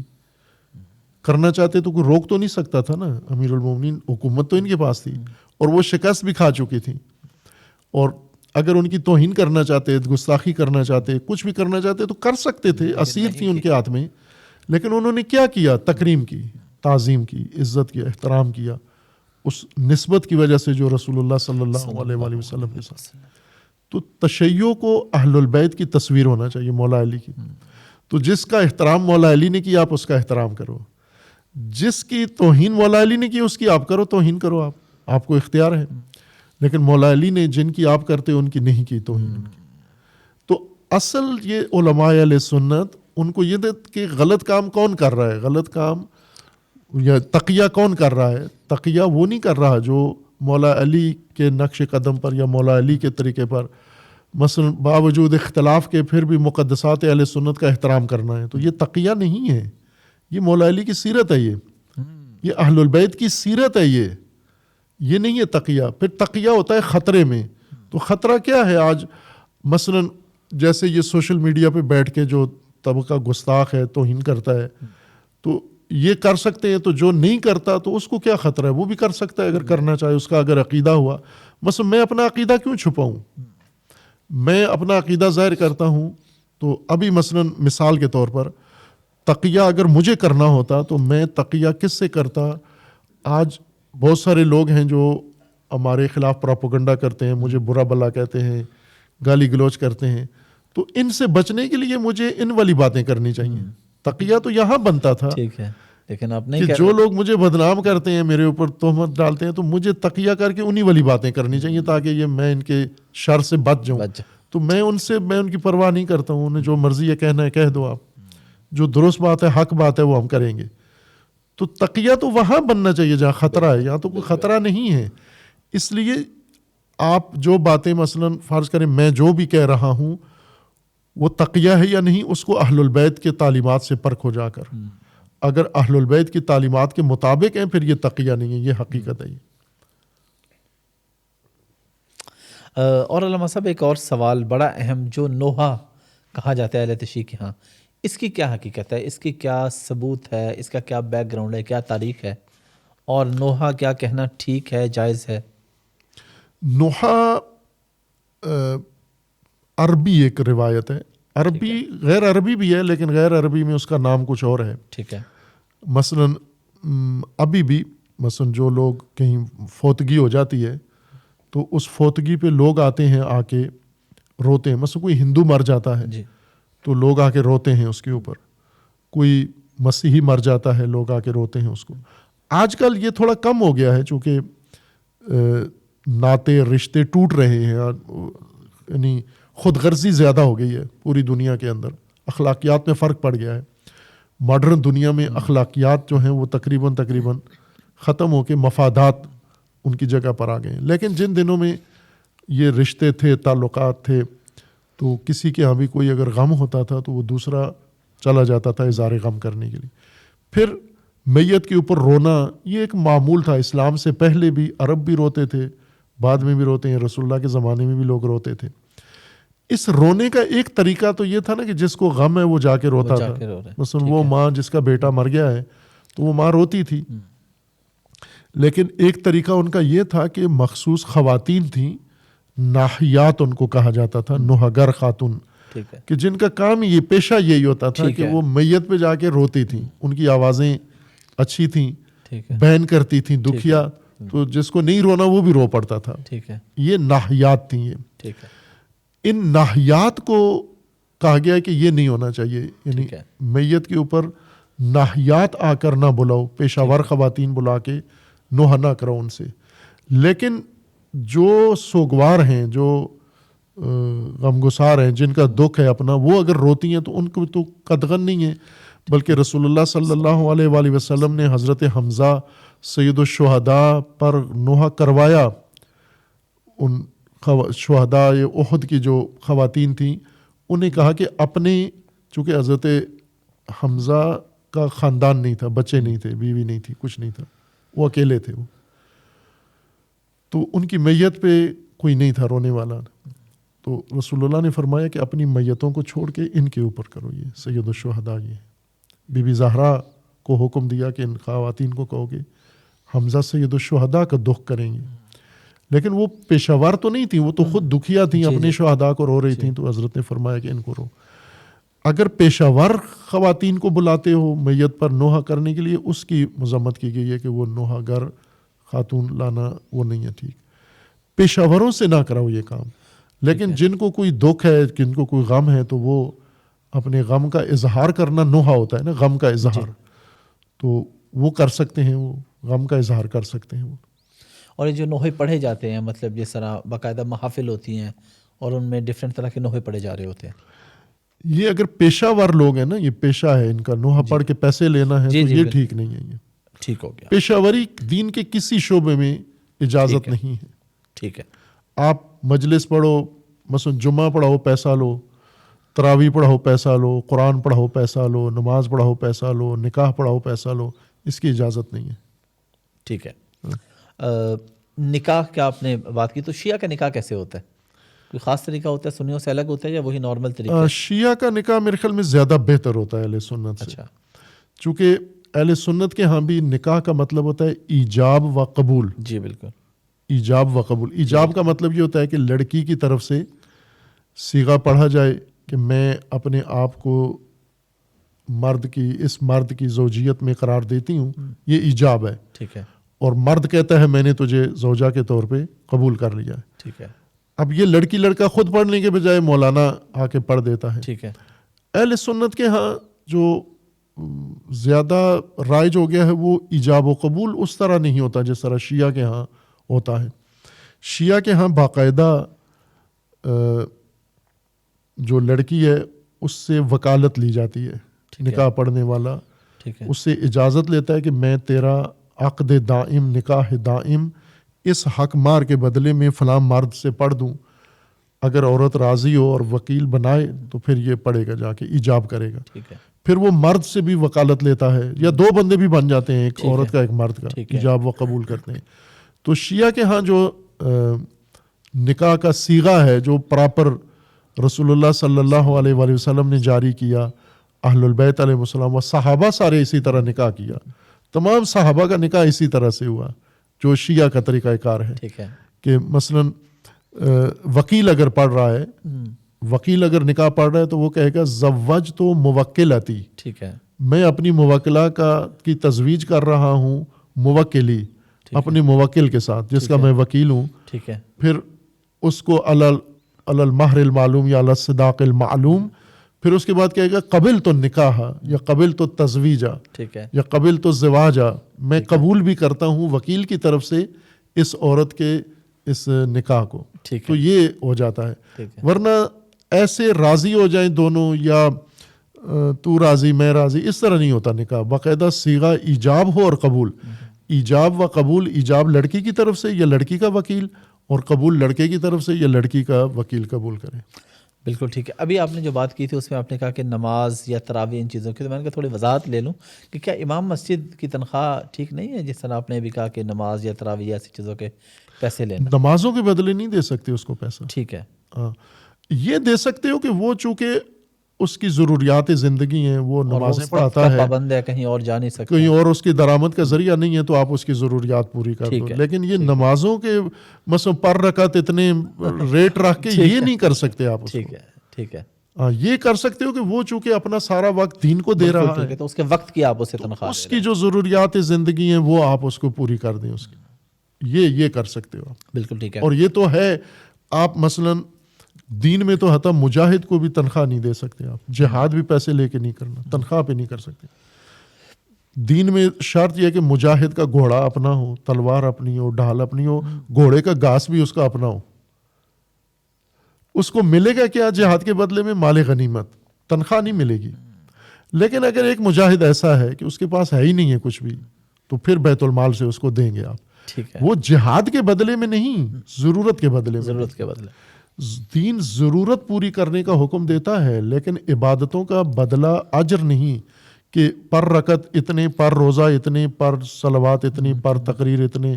یہ نہیں دے سکتے آپ. یہ کاروبار ہے، یہ تو بزنس ہے. یہ اور یہ شیعہ کی شادی میں ہم نے اکثر دیکھا ہے، یا سفر میں جا رہے ہوتے ہیں تو امام ضامن ایک باندھا جاتا ہے، یا شادی کے دوران ہم نے دیکھا ہے کہ یہاں پہ وہ باندھتے ہیں یا ہاتھ میں کچھ. اس کی کیا حقیقت ہے اور یہ ہے کیا چیز؟ مجھے اس کی تفصیل بھی معلوم نہیں ہے. امام ضامن کا مطلب یہ ہوتا ہے نا کہ ایک تعویذ ہے، دعا ہے، یعنی سمجھے دعا لکھی ہوئی ہوتی ہے. ٹھیک ہے. اس کو کپڑے کے اندر سی کے تو وہ دعا ہے جس کو تعویذ کہا جاتا ہے. ٹھیک ہے. یا حرز بھی اس کو ٹھیک ہے. کہا جاتا ہے. اور وہ یعنی ایک ضامن ہوتا ہے آپ کی سلامتی کا، یا اس عنوان سے. اور یہ کوئی ایسا نہیں ہے کہ کوئی شرعی حکم ہے یا ائمہ معصومین نے ایسے کیا ہے یا کروایا. یہ ایک رسم پڑ گئی ہے. ٹھیک ہے. اس کا پیچھے کوئی حکم موجود نہیں ہے اس کے. ٹھیک ہے. اور تعویذ کی کیا حیثیت ہے اہل تشیع کے ہاں؟ تعویذ تو اس کی تھوڑی سی وضاحت چاہیے ہوگی. ٹھیک ہے. کہ تعویذ اوز عین و زال سے نکلا ہے، جس سے استعاذہ اعوذ باللہ من الشیطان الرجیم. اوز کہتے ہیں کسی خطرے سے بچنے کے لیے پناہ لینا، یہ اوز ہے. استعاذہ یعنی خطرے سے نکل کر کسی پناہ میں چلے جانا، اس کو استعاذہ کہتے ہیں. تعویذ کا مطلب یہ ہوتا ہے کہ وہ دعا جو یا وہ عمل جو آپ کو خطرے سے نکال کے محفوظ کر دے. تو یہ ایک وہ دعا ہے، حرز جس کو کہا جاتا ہے، حفاظت کی دعا ہے یہ. لیکن جو طریقہ رائج ہو چکا ہے کہ اس کو لکھ کے بازو سے یا گلے میں ڈال لیں، یہ بھی کوئی ایسا کوئی مسنون طریقہ یا مشروع نہیں ہے. ٹھیک ہے. ایک طریقہ ہے کہ جیسا مثلا دعا ہے، عموماً دعا کا طریقہ تو یہ ہے کہ آپ زبانی طور پر تلفظ کر کے دعا کسی کے لیے کریں. ایک طریقہ یہ ہے کہ آپ دعا لکھ کے جیب میں ڈال لیں یا دعا لکھ کے گلے میں. اب یہ جو لکھی ہوئی دعا ہے یہ بھی دعا شمار ہوتی ہے یا نہیں ہوتی؟ شاید نہیں ہوتی ہوگی، چونکہ دعا کے لیے نیت چاہیے، دعا کے لیے قصد چاہیے، دعا کے لیے ارادہ چاہیے. دعا تو انسان کے اندر سے پکار ہے نا، دعا کا مطلب پکار ہے. تو لکھی ہوئی چیز کیسے پکار ہو جاتی ہے؟ تو اگر یہ دعائیں بھی ہیں تو وہ بولنی چاہیے. انسان کو تعویذ لکھ کے پھر اسے بار بار پڑھنا چاہیے. اگر وہ پڑھ رہا ہے تو یہ دعا ہے، اگر پڑھ نہیں رہا تو جیب میں رکھا ہوا ہے تو یہ تعویذ نہیں، دعا نہیں. ٹھیک ہے. اور علامہ صاحب، موسیقی کے حوالے سے اہل تشیع کا کیا موقف ہے؟ موسیقی جائز ہے، ناجائز ہے؟ اور تھوڑا سا اگر میں یہ پوچھ لوں کہ اگر روزے کے ساتھ کوئی بندہ گانا سنتا ہے، موسیقی سنتا ہے، تو کیا روزہ بھی اس کا ٹوٹ جاتا ہے یا روزہ برقرار رہتا ہے؟ موسیقی میں پاکستان میں تو اہل تشیع کا بڑا کردار ہے، بلکہ پاکستان کی موسیقی شیعوں نے زندہ رکھی ہوئی ہے. چونکہ جتنے بڑے بڑے گلوکار گزرے ہیں جی جی سارے نامور، جی زیادہ تر اہل تشیع گزرے ہیں. اہل تشیع گزرے ہیں. اب اس کو بھی کسی مستقل اس میں جائزہ لینا چاہیے. یہ اس وجہ سے نہیں ہے کہ تشیع میں موسیقی جائز ہے یا تشیع موسیقی کی اجازت دیتا ہے یا مذہب ان کو کہتا ہے. یہ مذہبی لوگ تو نہیں ہوتے، یہ تو خاندانی موسیقار تھے. جی. مذہب شیعہ کا اختیار کر لیا. ٹھیک ہے. تو اس سے یہ نہیں تاثر ملتا کہ ان کو مذہب نے اس کام پہ ڈالا ہے. بالکل ٹھیک ہے. یہ ان کا خاندانی پیشہ تھا. اگر یہ تشیع میں نہ بھی آتے تو بھی ان کا پیشہ یہی تھا. بالکل ٹھیک. جیسے خاندانی پیشے چلتے ہیں. بالکل. اب باقی تو خاندانوں میں پیشے ختم ہو گئے ہیں، لیکن موسیقی میرے خیال میں ابھی بھی خاندانی ہی ہے. باقی موروثی ختم ہو گئے ہیں. ابھی مثلا اب نائی کا بیٹا نائی نہیں ہوتا. ہاں جی. موچی کا بیٹا موچی نہیں ہوتا. لیکن موسیقی میں ابھی تک چل رہا ہے. موسیقی میں موروثیت ہے. جی. لیکن بہت سارے شیعہ نامور لوگ اس میں گزرے ہیں. موسیقی شیعہ مذہب میں بھی جائز نہیں ہے. وہ موسیقی جس کے اندر طرب ہو، جس کے اندر ایک کیفیت انسان کی پیدا ہوتی ہو، ہیجانی کیفیت جو انسان کے اندر پیدا کرے. ٹھیک ہے. وہ موسیقی طرب، لذت اور طرب یا لہو اور لعب کے لیے جو موسیقی ہو وہ قطعاً حرام ہے. اس کے اوپر تمام فقہا کا فتویٰ ہے. لیکن وہ موسیقی جس میں یہ نہیں ہو، یہ خصوصیتیں نہ ہو، چونکہ ہر موسیقی میں طرب نہیں ہے. ٹھیک ہے. کچھ موسیقی ایسے ہیں جو احساس تو پیدا ہوتا ہے لیکن تربیہ احساس ٹھیک ہے. پیدا نہیں ہوتا اس کے اندر, یا لذت اور کہہ سکتے ہیں ہم ہیجانی کیفیت یا لہو اور لعب کا ٹھیک ہے. نہیں ہوتا, بلکہ سنجیدگی. جیسے جنگی موسیقی ہے, ٹھیک ہے. جنگ میں, جی بالکل. یا مثلا پہلے تو ماہ رمضان بھی موسیقی سے شروع ہوتا تھا. جب چاند کا اعلان ہوتا تھا, جب سپیکر نہیں تھے تو کوئی ڈھول وغیرہ ڈھول سے ہی اعلان ہوتا تھا. تو جی یہ اس سے تو کسی کے اندر طرب پیدا نہیں ہوتا, اس سے انسان کے اندر تو چاند نظر آ گیا ہے. یا اس طرح جنگ کے موقع پہ یا شادی میں دف بجایا جاتا جنگ تھا. بجانا اور وہ. ہاں, یعنی وہ موسیقی جس میں لہو نہ ہو, لعب نہ ہو, ٹھیک ہے. اور طرب نہ ہو, ٹھیک ہے. اس کے بارے میں بعض فقہا کا فتویٰ ہے, جیسے رہبر معظم ہے ٹھیک ہے.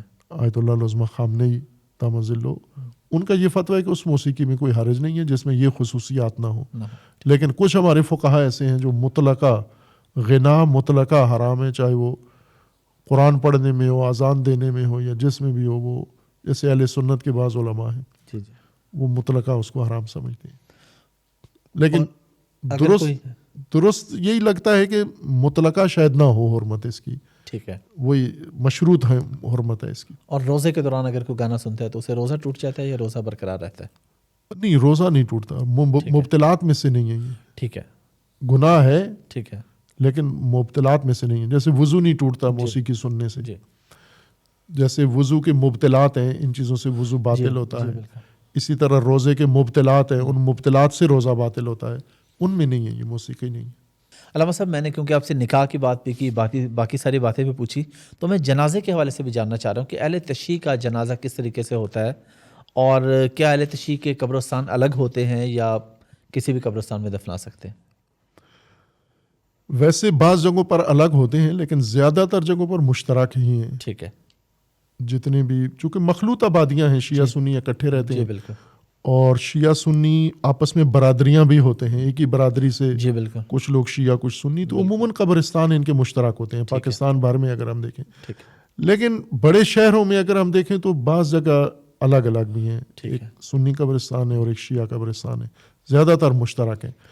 اور اس کے لیے کوئی شرط نہیں ہے کہ الگ ہونا چاہیے قبرستان. آپ مسلمانوں کے قبرستان میں دفن کر سکتے ہیں. ٹھیک ہے. جہاں مسلمان دفن ہے, خواہ شیعہ یا سنی, وہاں آپ اپنا میت دفن کر سکتے ہیں. ٹھیک ہے. اور جنازہ جو ہے, وہ نماز جنازہ, وہ بھی ملتا جلتا ہی ہے, اس فرق کے ساتھ کہ شیعہ کے ہاں نماز جنازہ جو ہے 5 تکبیر کے ساتھ ہوتا ہے. ٹھیک ہے. اور اس 5 تکبیر کے اندر جو دعائیں ہیں یا اذکار ہیں, مخصوص اذکار پڑھے جاتے ہیں, جو تقریباً زیادہ تر دعائیں ہی ہیں. ٹھیک ہے. لیکن پہلی تکبیر میں شہادت ہے, شہادت توحید. یعنی میں اگر آپ کو سنا ہی دوں جنازہ شیعہ طرز کا, تو اس میں پہلی تکبیر میں جو مختصر میں پڑھتا ہوں کہ اشہد ان لا الہ الا اللہ وحدہ لا شریک لہ.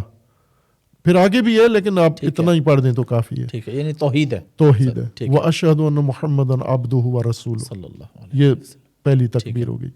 دوسری تکبیر میں ہے صلوات ہے, اللہم صلی علی محمد وآل محمد وبارک علی محمد وآل محمد وسلم علی محمد وآل محمد کما صلیت وبارکت وسلمت علی ابراہیم وآل ابراہیم انکا حمید مجید. مختصر, البتہ یہ مفصل بھی آگے. ٹھیک ہے. اور تیسری تکبیر میں کہا جاتا ہے اللہم اغفر للمؤمنین والمؤمنات المسلمین والمسلمات الاحیاء منہم والاموات تابع اللہم بیننا وبینہم بالخیرات انکا مجیب الدعوات انکا علی کل شیء قدیر. یہ مختصر, باقی آگے جتنی بھی ہوں دعائیں ہیں. ہاں, باقی مفصل بھی ہیں. اور چوتھی تکبیر میں خود میت کے بارے میں معین کر کے کیا جاتا ہے کہ اللہم انا ھذا عبدک وابن عبدک وابن امتک نزل بک وانت خیر منزول بہ اللہم انا لا نعلم منہ الا خیرا وانت اعلم بہ منا اللہم ان کان محسنا فزد فی احسانہ وان کان مسیئا فتجاوز عن سیئاتہ اللہم احشرہ فی اعلی علیین واخلف علی اہلہ فی الغابرین. یہ 5 تکبیریں. اس کے بعد پھر تکبیر ہوتی ہے, یہ جنازہ ہو جاتا ہے. یہ ہمارا. اور آپ کا جو جنازہ ہوتا ہے یہ سری ہوتا ہے جہری ہوتا ہے؟ جہری ہوتا ہے. اچھا, جہری ہوتا ہے. جہری. ٹھیک ہے. یعنی اس میں حکم یہ ہے کہ جتنی بھی نماز جنازہ اور نماز یومیہ میں فرق ہے.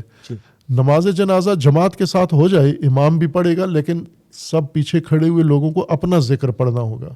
ٹھیک ہے. یہ صرف سنیں گے نہیں ٹھیک ہے. کہ امام قرات کر رہا ہے یہ سن رہے ہیں. ٹھیک ہے. ان سب پر لازم ہے کہ اپنا اپنا پڑھیں گے. ٹھیک ہے. اور نماز جماعت میں ہے کہ حمد و سورہ امام پڑھے گا, یہ نہیں پڑھیں گے پیچھے. ٹھیک ہے. لیکن جنازہ میں ساری تکبیریں یہ خود پڑھیں گے. ٹھیک ہے. وہی پڑھیں جو امام پڑھ رہا ہے, یا علیحدہ سے جو ان کو یاد ہیں وہ پڑھ لیں. ٹھیک ہے. مختصر پڑھیں یا مفصل پڑھیں, لیکن خود لیکن پڑھیں اپنی بھی پڑھیں گے. اپنی پڑھیں گے. یعنی کہ جو فاتحہ والا معاملہ ہے, جو اختلاف ہے اہل سنت اور اہل حدیث کا, اس میں شیعہ کا یعنی امام کی فاتحہ, مقتدی کی فاتحہ, وہ نماز یومیہ کی نماز جماعت یومیہ کی میں بات کر رہا ہوں, جنازے, وہاں پر فاتحہ اور سورہ پہلی 2 رکعت میں, ٹھیک ہے. ٹھیک ہے. سورہ فاتحہ اور دوسرا سورہ جو پڑھا جاتا ہے یہ جماعت میں امام پڑھے گا. ٹھیک ہے.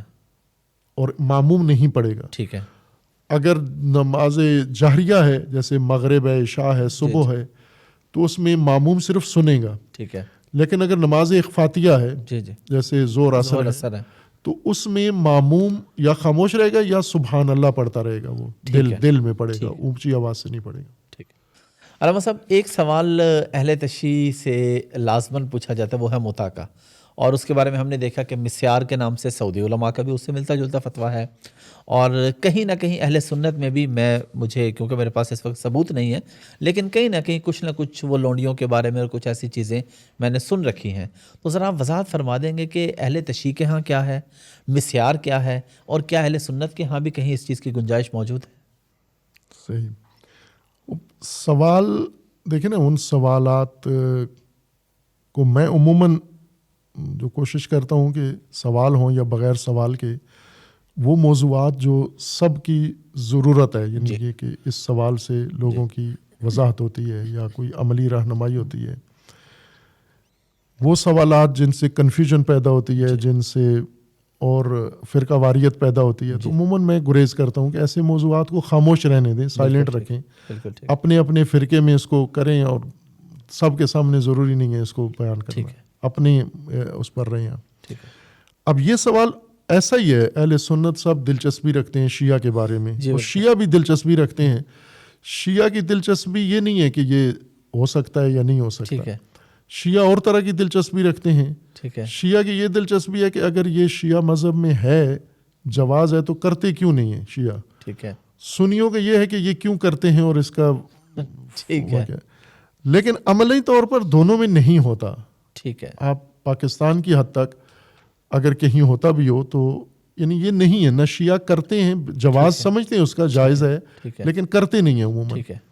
اور سنی تو جائز ہی نہیں سمجھتے.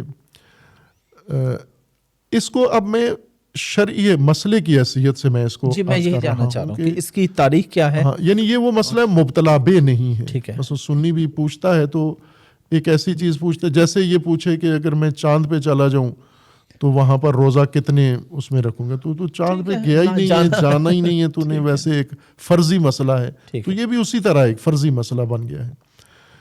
نکاح قرآن کریم کی آیت کے مطابق, تھوڑا سا میں اپنے سوال کی مزید وضاحت کر دوں. میں چلے اس کو متع سے ہٹ کے مختصر مدت کا نکاح جو 3 مہینے 6 جو بھی نام دیں, مثلا میں یہ کہہ رہا ہوں نا کہ ایک چیز ہے جو عملاً کسی جگہ نہیں ہو رہی. ٹھیک ہے. مثلا آپ پورے پاکستان میں اگر آپ جائیں تو آپ کو کہیں بھی پوچھیں, سارے شیعہ سے پوچھیں کہ آپ نے جو نکاح کیا ہوا ہے, جو شادی ہے, تو موقت عقد کیا ہوا ہے یا دائمی, تو سارے کہیں گے دائمی کیا ہوا ہے. بالکل. تو انہیں اگر کہیں کہ اگر موقت آپ کرنا چاہیں تو کہ نہیں, اگر کرنا ہے تو دائمی کرنا ہے. ٹھیک ہے. اس کی یہ وجہ نہیں کہ جائز نہیں ہے, اس کی یہ وجہ ہے کہ ابھی اس طرح کی چیز رائج نہیں ہے, اس کا رواج نہیں ہے. ٹھیک ہے. اور آج سے نہیں, عرصے سے, مثلا شروع سے ہی نہیں ہے کہ پاکستان میں کبھی بھی, پاکستان جب سے بنا ہے تو آپ نے نہیں سنا ہوگا کہ یہ چیز رواج اس نے اکا دکا ہوتا ہوگا کسی جگہ پر, اس کی میں نفی نہیں کرتا, لیکن رواج نہیں ہے اس کا. یوں نہیں کہ ہر گھر میں ہو رہا ہے, جگہ جگہ ہو رہا ہے. لیکن اس کا جو شرعی جواز ہے اس کے پیچھے, وہ یہ ہے کہ قرآن کریم کی آیت ہے باقاعدہ, اور اس آیت کے اندر اللہ تبارک و تعالیٰ کا حکم ہے. یعنی نکاح 2 طرح کے ہیں, اور یہ نکاح قرآن کی اس آیت کے نص کے علاوہ رسول اللہ صلی اللہ علیہ وآلہ وسلم کے زمانے میں رائج چیز تھی. صحابہ کرتے تھے یہ کام, اور کرتے بھی ایک ضرورت کی وجہ سے تھے. جس طرح رسول اللہ کے عہد میں جو لوگ چلے جاتے تھے, دراز مدت کے لیے لمبے وقت کے لیے گھر سے دور ہو جاتے تھے. آج کل لوگ کیوں اس مخمسے میں پڑ گئے ہیں کہ یہ جائز ہے یا جائز نہیں ہے؟ چونکہ غیر شرعی طریقے سے اپنی ضرورت پوری کر لیتے ہیں. مثلا آج اگر ایک شخص ہے اپنے گھر سے دور گیا ہوا ہے, اکیلا رہ رہا ہے, نوکری کر رہا ہے یا تعلیم حاصل کر رہا ہے, تو اس کو کوئی الجھن بھی نہیں ہے. کیوں کہ میڈیا ہے اور روابط ہیں, نامحرم کے ساتھ تعلقات ہیں, ناجائز تعلقات ہیں, وہ تعلقات جو عام رواج بن چکے ہیں لیکن ہیں تو ناجائز ہے نا. مثلا لڑکی لڑکے کی فرینڈشپ ہے آپس میں, یہ رائج یہ ہے, اس کے بارے میں کوئی نہیں پوچھتا کہ یہ جائز ہے یا جائز نہیں ہے. بالکل, حالانکہ پوچھنا اس کے بارے میں چاہیے. پوچھنا یہ جو چیز رائج ہے آپ کے ہاں وہ پوچھیں آپ کہ یہ جائز ہے یا نہیں. ریلیشن شپ ہمارے ملک میں بھی ہم دیکھتے ہیں, بالکل ہے, عام ہے یہ. اور مثلا غیر شادی شدہ بندہ ہے, بالغ ہونے کے بعد 30 سال کا ہو گیا, 35 سال کا ہو گیا, شادی کا نام نہیں لیتا. ہو سکتا ہے کہ ایک نارمل آدمی, لڑکی ہو یا لڑکا ہو, اور شادی کا نام نہ لے. شادی تو اس کی پہلی ضرورت ہے. جیسے بھوک, پیٹ خالی ہو, بھوک لگتی ہے, کھانا مانگتا ہے, تو یہ تو بھوک سے بھی بڑا احساس ہے. یہ تو انسان کو مجبور کرتا ہے کہ یہ کرے. لیکن جب رواج ایسا پڑ گیا ہو کہ آپ حرام طریقے سے, ناجائز طریقے سے سارا کام کر رہے ہیں, تو کوئی مسئلہ نہیں ہے, سب اس کو ایڈجسٹ کر لیتے ہیں کہ ٹھیک ہے یہ تو عام رواج ہے, یہ سب کرتے ہیں لڑکیاں لڑکے. لیکن اگر عقد موقت کی طرف آئیں تو اس طرف نہیں آتے, در حالی کہ یہ اسی کا سولوشن تھا حرام سے بچنے کا. اور وہ یہ تھا کہ یہ لوگ, یعنی یہ کیوں اس کا حکم ہوا, اللہ تعالیٰ نے کیوں اس کا حکم دیا, اور رسول اللہ صلی اللہ علیہ وآلہ وسلم نے کیوں اس کو جائز سمجھا, اور صحابہ و اہل البیت کیوں اس کو جائز سمجھتے تھے. وہ اس وجہ سے کہ مثلا ایک شخص ہے گھر سے باہر تجارت کے لیے زیادہ وقت کے لیے چلا گیا ہے, 6 مہینے کے لیے, سال کے لیے, جنگ پہ چلا گیا ہے, جہاد پہ چلا گیا ہے, یا کسی اور وجہ سے گھر سے دور چلا گیا ہے, یا گھر کے اندر ہی ہے لیکن اس کے پاس وسائل نہیں ہیں اتنے زندگی گزارنے کے, لیکن اس کی یہ ضرورت تو ہے نا. یہ اس ضرورت کو کیسا پورے کرے؟ آیا آج کے مسلمان کی طرح کرے جو متع نہیں کرتا لیکن ناجائز حرام کرتا ہے, اس کی طرح کرے؟ وہ تو ایسے نہیں تھے, وہ تو پابند تھے. رسول اللہ سے آ کے عورتیں بھی مسئلہ پوچھتی تھیں اور مرد بھی مسئلہ پوچھتے تھے. مثلا عورتیں آ کے پوچھتی تھیں رسول اللہ سے اپنے ازدواجی مسائل, روایات میں موجود ہیں, صحیح بخاری میں ہیں, صحیح مسلم میں ہیں. اور اسی طرح اہل البیت کے پاس آ کے عورتیں اپنے ازدواجی مسائل پوچھتی تھیں. آج کوئی عورت کو جرأت ہے کہ وہ کسی مولانا کے پاس جا کے ازدواجی مسائل پوچھے؟ سوال ہی پیدا نہیں. وہ حرام کرتی رہے گی, ناجائز کرتی رہے گی, یا اپنے اوپر ظلم ہوتا برداشت کرتی رہے گی, لیکن پوچھے گی نہیں. چونکہ ہم نے اس طرح کی شریعت بنا دی ہے کہ جس میں شریعت کے مسائل ایک طرح سے جرم بن گئے ہیں, پوچھنا یا کرنا. لیکن حرام بے شک کرو, اس کی کھلی چھٹی ہے. اس وقت جو ان کے لیے مجاز تھا وہ یہ تھا کہ اگر ایسی صورتحال مرد کو پیش آ جاتی ہے, شادی شدہ ہے یا غیر شادی شدہ, کہ جو اب حرام میں اس نے پڑھنا ہے, تو حرام میں پڑھنے کے بجائے وہ یہ نکاح کر لے, جو موقت نکاح کر لے, ٹائم معین کر کے اس کا نکاح کر لے, اور اس کے اپنے حقوق ہے وہ ادا کر دے, وہ تو باقی مسائل اس کے دائمی عقد والے نہیں ہوں گے. یہ ایک ضرورت کے تحت تھا, یہ لذت کے لیے نہیں ہے, یہ چسکے کے لیے نہیں ہے, یہ تفریح کے لیے نہیں ہے, اور یہ ہوسرانی کے لیے نہیں ہے. یہ ضرورت تھی, اور وہ ضرورت آج بھی ہے, لیکن آج وہ ضرورت لوگ حرام سے پوری کر لیتے ہیں. آج شاید پہلے سے زیادہ ہے, چونکہ آج مثلا جو لوگ یورپ میں, مغرب میں گئے ہوئے ہیں غیر شادی شدہ, خوب کیا کرتے ہیں وہاں پر.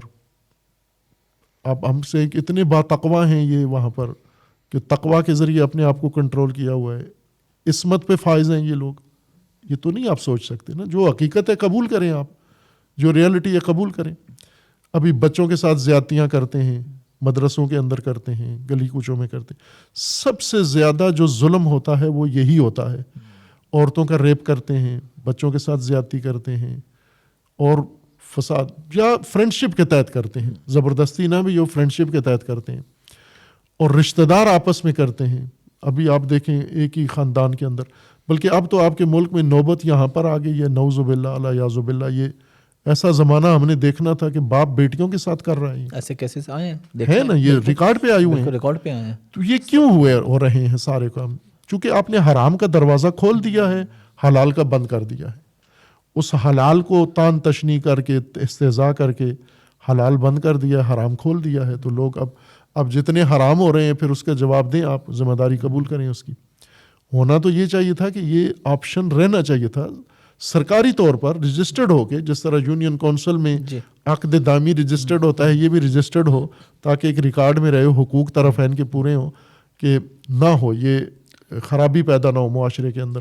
لیکن آپ نے کھلی چھٹی دی ہوئی ہے، بازار چکلے چل رہے ہیں، ان کی طرف نہیں ہے کوئی بالکل دھیان نہیں ہے. بالکل. کیوں لوگ چکلوں میں جاتے ہیں، کیوں فساد کی طرف کیوں جاتے ہیں؟ آج کل تو یہ سوشل میڈیا نے اور زیادہ یہ حرام ان کے نزدیک کر دیا ہے. تو اس طرف حساسیت نہیں ہے. یہ جو حکم تھا اللہ تبارک و تعالیٰ نے اس کو ایک ضرورت کی خاطر منظور کیا تھا کہ، اور ضرورت مند ہوتا ہے انسان، ایک سوسائٹی کے اندر حتماً یہ ضرورت آتی ہے. جس طرح آپ باقی اس نکاح کے علاوہ باقی ضروریات نہیں ہیں کہ آپ اگر سفر پر ہیں اور آپ کے پیسے ختم ہو گئے ہیں، ہوتا ہے یہ نہیں ہوتا؟ ہوتا ہے نا. آپ اگر سفر میں مریض ہو گئے ہیں تو ضروریات تو پیش آتی ہیں نا. بالکل. ان ضروریات کا سولوشن ہے یا نہیں ہے؟ اگر نہیں ہے تو پھر یہ دین کیسا ہے جس کے پاس آپ کی ضروریات کا سولوشن نہیں ہے؟ اگر سولوشن ہے تو پھر اس کو مانو، فالو کرو اس کو. آپ یہ نہیں، اس پہلو سے نہیں دیکھتے اس کو، دوسری لذت اور ابسرانی اور غلط عنوان دے کر اس جو کو، کہ غلط ویسے ہی ہو رہا ہے اور اس سے ویسے کہیں زیادہ ہو رہا ہے. وہ حرام ہے، اس کو روکو آپ. اب وہ مسیار جو ہے وہ ضرورت پوری کرنے کے لیے نہیں ہے، وہ اور جواز کے تحت ہے. ٹھیک ہے وہ یہی چیز نہیں ہے. ٹھیک ہے ہر چند اس میں ٹائم مقرر ہے، ٹائم کے لیے ہے، لیکن ٹھیک ہے. یہ اور فلسفہ ہے، اس کا اور فلسفہ ہے. اچھا، اس کے فلسفے میں وقت مقرر منیمم بھی کوئی ہے یا ایک دن کا بھی ہے اس میں معاملہ، یا چند گھنٹوں کا بھی ہے؟ وہ اختیاری ہے دونوں کا. اختیاری ہے. آپ چاہیں تو 100 سال کا بھی کر لیں. ٹھیک ہے. آپ چاہیں یہ پہلے سے طے کرنا ہوتا ہے کہ اتنے، یا جب دل کیا کہ ہم کل سے نہیں ختم کریں؟ پہلے سے طے کرنا ہوتا ہے. اچھا وہ پہلے. نکاح فارم میں لکھنا ہوگا آپ کو. ٹھیک ہے کہ کتنی مدت کے لیے. کتنی مدت کے لیے. ٹھیک ہے. اگر لمبی مدت کے لیے کر لیا تو بیچ میں وہ مدت آپ چھوڑ بھی سکتے ہیں، معاف کر سکتے ہیں آپ. ٹھیک ہے ٹھیک ہے. اس سے آپ دستبردار ہو جائیں. علامہ صاحب بہت شکریہ آپ کے وقت کا. ناسازی طبع کے باوجود آپ نے ہمیں بڑا وقت دیا، تفصیلی گفتگو ہوئی. لاسٹ پہ کوئی میسج، اور خاص طور پہ امت کو اکٹھا کرنے کے لیے کوئی میسج پلیز. آپ کا شکریہ، اور آپ کے لیے دعا گو بھی ہیں کہ آپ جس طرح قوم کی آگاہی کے لیے اپنی ایفرٹ کر رہے ہیں، اللہ تعالیٰ آپ کو مزید توفیق دے انشاءاللہ، اور آپ کے ان کوششوں کا اللہ اجر دے آپ کو انشاءاللہ. ہر چند مخالفتیں بھی ہوتی ہوں گی، اس کی یقیناً ہوتی رہتی ہیں، کام ہی اس لیکن نوعیت کا ہے. الحمدللہ چل رہے ہیں، اللہ کا کرم ہے. اس راہ میں جو کچھ آپ سہیں گے وہ اس کا بھی ایک اجر ہے. اور ہم آپ کے شکریہ کے ساتھ ہم آپ کے جو سامعین ہیں، ناظرین ہیں، جو آپ کا پروگرام دیکھتے ہیں، اور ویسے بھی جہاں تک یہ آواز پہنچتی ہے، میں تو یہی کہتا ہوں کہ ہم اپنے دین کی بنیادوں کو دیکھیں. عقل بھی کہتی ہے، دین بھی ہمیں یہ کہتا ہے کہ ہم انسان ہونے کے ناطے انسانی احساس، انسانی ضمیر اور انسانی جذبے کے ساتھ زندگی گزاریں. انسان کا ویری نہ ہو، انسان کا دشمن نہ ہو. ہم جانوروں میں بھی دیکھیں نا تو بھیڑیا بھیڑ کو کھاتا ہے، بھیڑیا بھیڑیے کو نہیں کھاتا. دوسری نسل کا مخالف ہے، اپنی نسل کا نہیں ہوتا. لیکن انسان اپنی نسل کا دشمن ہو جاتا ہے. اور یہ بے حسی، بے ضمیری نہیں ہونی چاہیے. یہی احساس ہمارے مر جاتے ہیں، پھر ہم جہاں ضرورت ہوتی ہے اپنے احساسات کو ظاہر کرنے کی وہاں نہیں کرتے. ہمیں تو دین آیا ہی یہ احساس بیدار کرنے کے لیے، انسانی احساس اور انسانی فطرت کو نمایاں کرنے کے لیے. علی علیہ السلام کا فرمانا ہے کہ اللہ نے نبی مبعوث کیے ہیں تاکہ آپ کے وجود کے اندر اللہ آپ کے فطرت کو جگائے، آپ کے عقول کو خدا جگائے.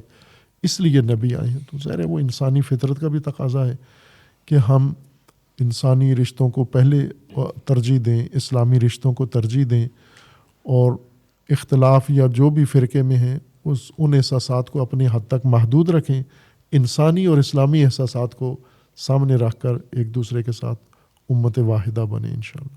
بہت بہت شکریہ. انشاءاللہ اللہ آپ کو جزائے خیر دے. اللہ سلامت.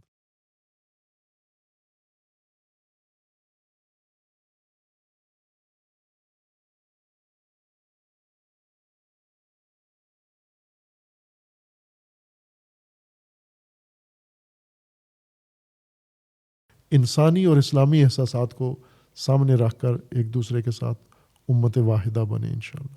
بہت بہت شکریہ. انشاءاللہ. اللہ آپ کو جزائے خیر دے. اللہ سلامت رکھے. وعلیکم السلام ورحمۃ اللہ وبرکاتہ.